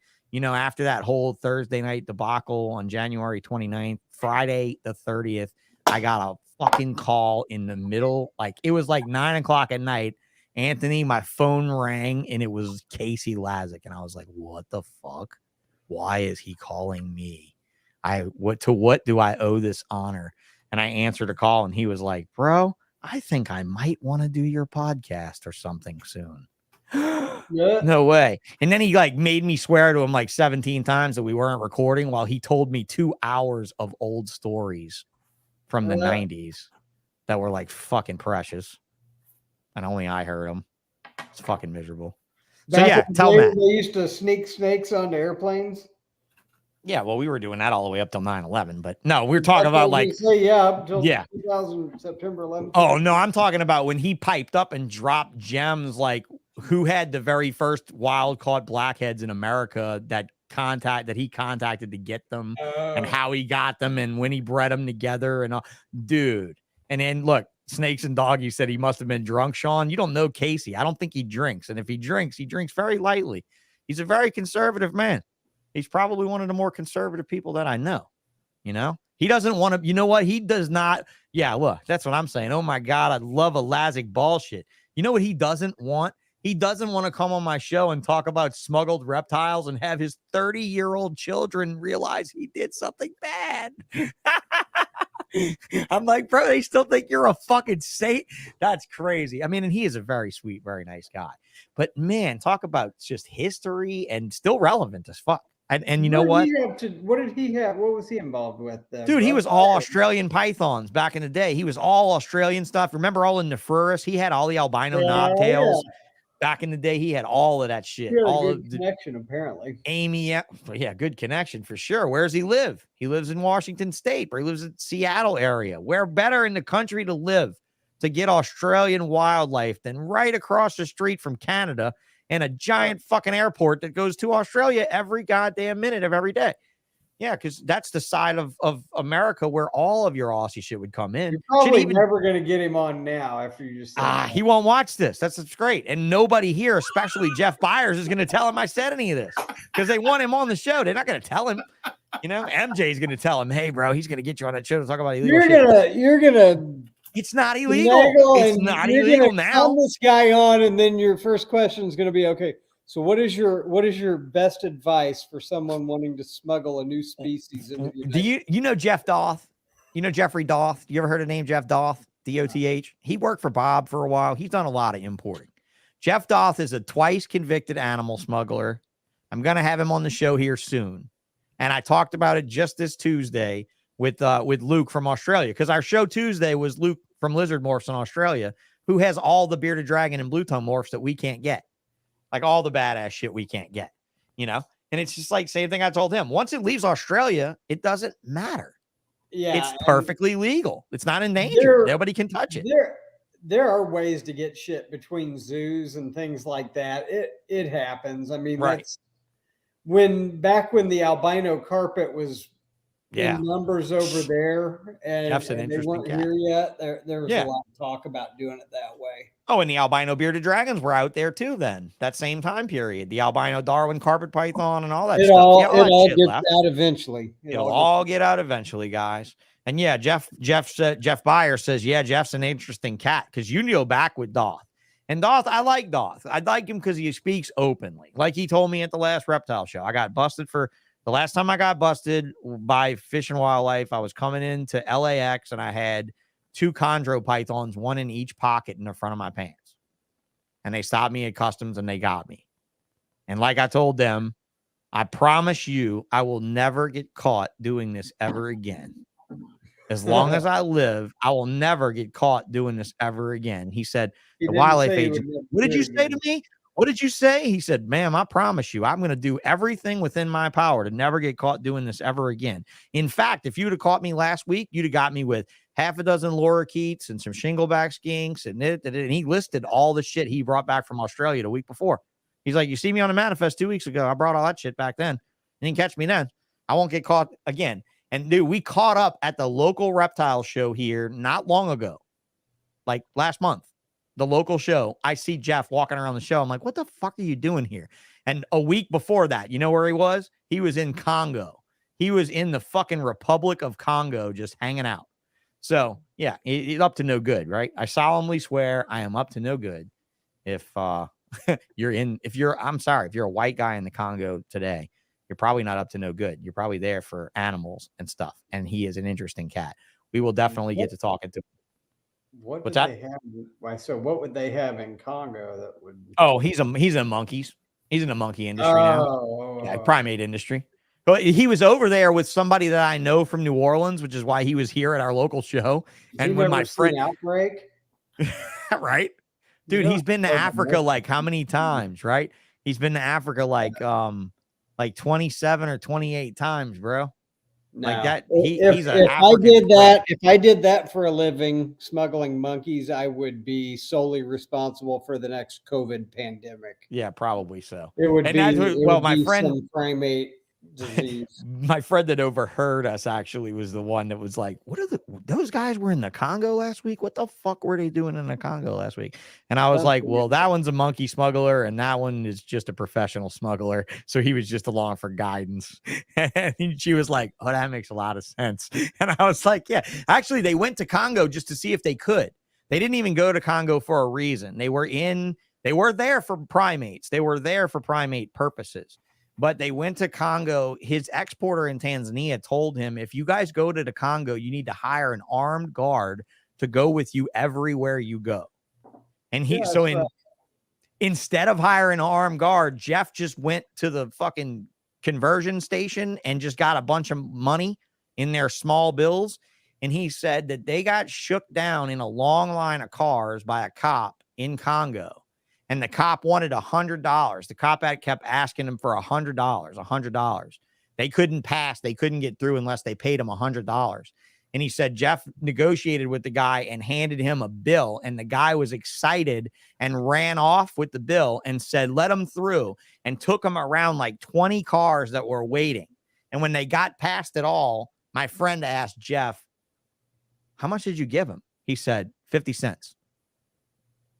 And he was like, why was he asking for 100? He was like, bro, we're in the fucking Congo. Americans don't come here often. And when they do, they take their advantage. And I'm like, okay, that makes a lot of sense. He's like, yeah, dude, 50 cents. The dude was thrilled. Yeah, he said the guy literally ran away with the 50 American cents in the dollar form of their currency and was excited about that. Right. And so he was like, dude, we just bribed our way through it. And it'll cost us like $8.25 to bribe our way through Congo. And I'm like, well, that's fucking conversion right there. I was like, it's a good thing he had so many diseases, because I'd hate to hear the conversion rate on pussy in that case. You know what I mean? But as we talk about carriers, you know, we don't want to come from a place where more diseases have come from. You know, it's just a terrible place. Africa seems like an attractive place to visit, but not for very long. Yeah. Right. So, all right, gentlemen, well, we'll call it a night. Thank you for making it such a great night. 3 hours we didn't mean to do, but it was fun. Yeah. Thank you, Anthony Caponetto from M&C Reptiles. Check him out. on his own crested gecko and other snake operation. Thank you, sir, for coming a second time. Oh yeah, man. All right. Hang tight for me just a minute, okay? On the back end of it, Anthony, just chill with me for like 5 or 10. Yeah. And I'm going to dial you out. All right. So good night, Anthony. All right. And here we are with Jake, the man who's head of the masthead for this business, Jake Milbradt. I'm going to bring back up the logo so we could do our send off. Anything you want to touch on that we didn't, bro? I mean, just kind of bounced around. I don't really think so. Yeah. No? We can always do it again and just spitball. And I kind of wanted the Ballsh After Dark episodes to be a spitballing, Jake. And I hope it works. Yeah. I should just make it like a thing where we can just share ideas, share our histories, share our projects that we like, our goals. What are your goals for this next year? You have a major one? No, not really. No? I think just pushing forward on everything, trying to get it better, I mean, I really don't really have any goals set. Don't really have anything specific. Well, I can tell you what, you guys have a highly admirable partnership. I hope that it's a leader. I hope that people can refer to this podcast and see the two of you together and think of the ideas behind partnerships and how they can strengthen collections and how they can make it for a guy that couldn't normally keep the stuff that he loves to keep, who still obviously has a lot invested in this, right? Yeah. Emotionally, fuck financially, emotionally invested in it. You know, and we didn't really talk about this, but I think having the friendship for us is more important than anything else. And I think that is really the foundation for all of this with us two, is that is the most important thing. And I don't know if something like this would work in another situation. And you know what? I think there's a lot of people have their own situations to work through. So I think you're right there. But I do think you guys are good examples of two extremely successful individuals. One who is a professional reptile breeder and what we would call a tier 2 supplier, supplying a major wholesaler, supplying a major industry. And then another who is operating as his partner in another business that is basically part-time in it. So, because you have another career that's professional in your own direction. So you guys bring a lot to the table for each other. I think there's a very good balance it with you. Yes. There's a good balance. There's and the friendship is strong. And just, I really did not think I would see Anthony light up about ball pythons like he has. Oh yeah. So he and I, like he said, we talk constantly. Fuck you, Quirky. We're wrapping it up. You're ready for another hour now with Sean and Jake. No, we did our thing, right? We do our thing. And no, he is extremely enthusiastic about it. And he's just, one of those people where he does a lot of things behind the scenes. Same thing with the geckos too. So, right.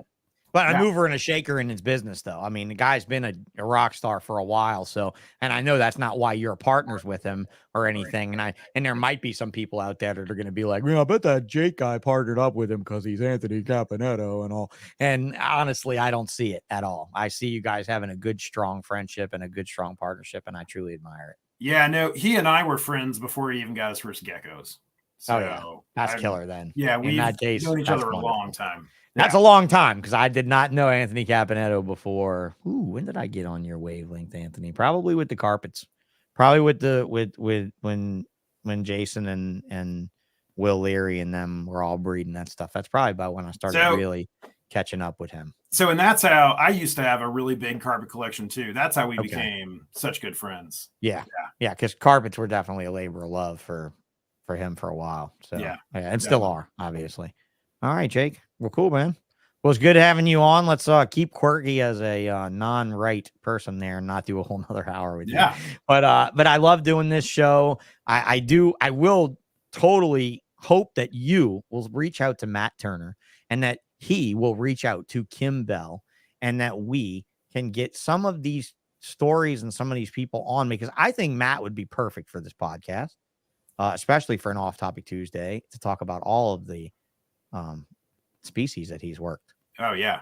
I mean, he's done so much work, with so many different types of animals. So, and then I want you guys also to remember that you could see these guys and their Python wares at morphmarket.com M&C Pythons. Oh, did you pass the test? No, you didn't pass the test. Oh, Okay, no, before you no. go, bonk, you No. failed my test. See, I only bonk people for this one thing. It's not a fat man. Fat man's got that bonk thing down with the 15 minutes of lame. Reciprocated rating 0% over the last 90 days. I shouldn't have to give you the spiel, but I'm going to tell you anyway, just in case. I think I did to Anthony too when we talked on this show, but I've heard see the him in spiel video. before. You've heard the spiel. Okay. I have. Start Yeah. rating your customers back every time, because your customers will ultimately be just like you. I'd love to see this number be 100% in the future if I check this, because that means that what they're doing for you, you're doing for them.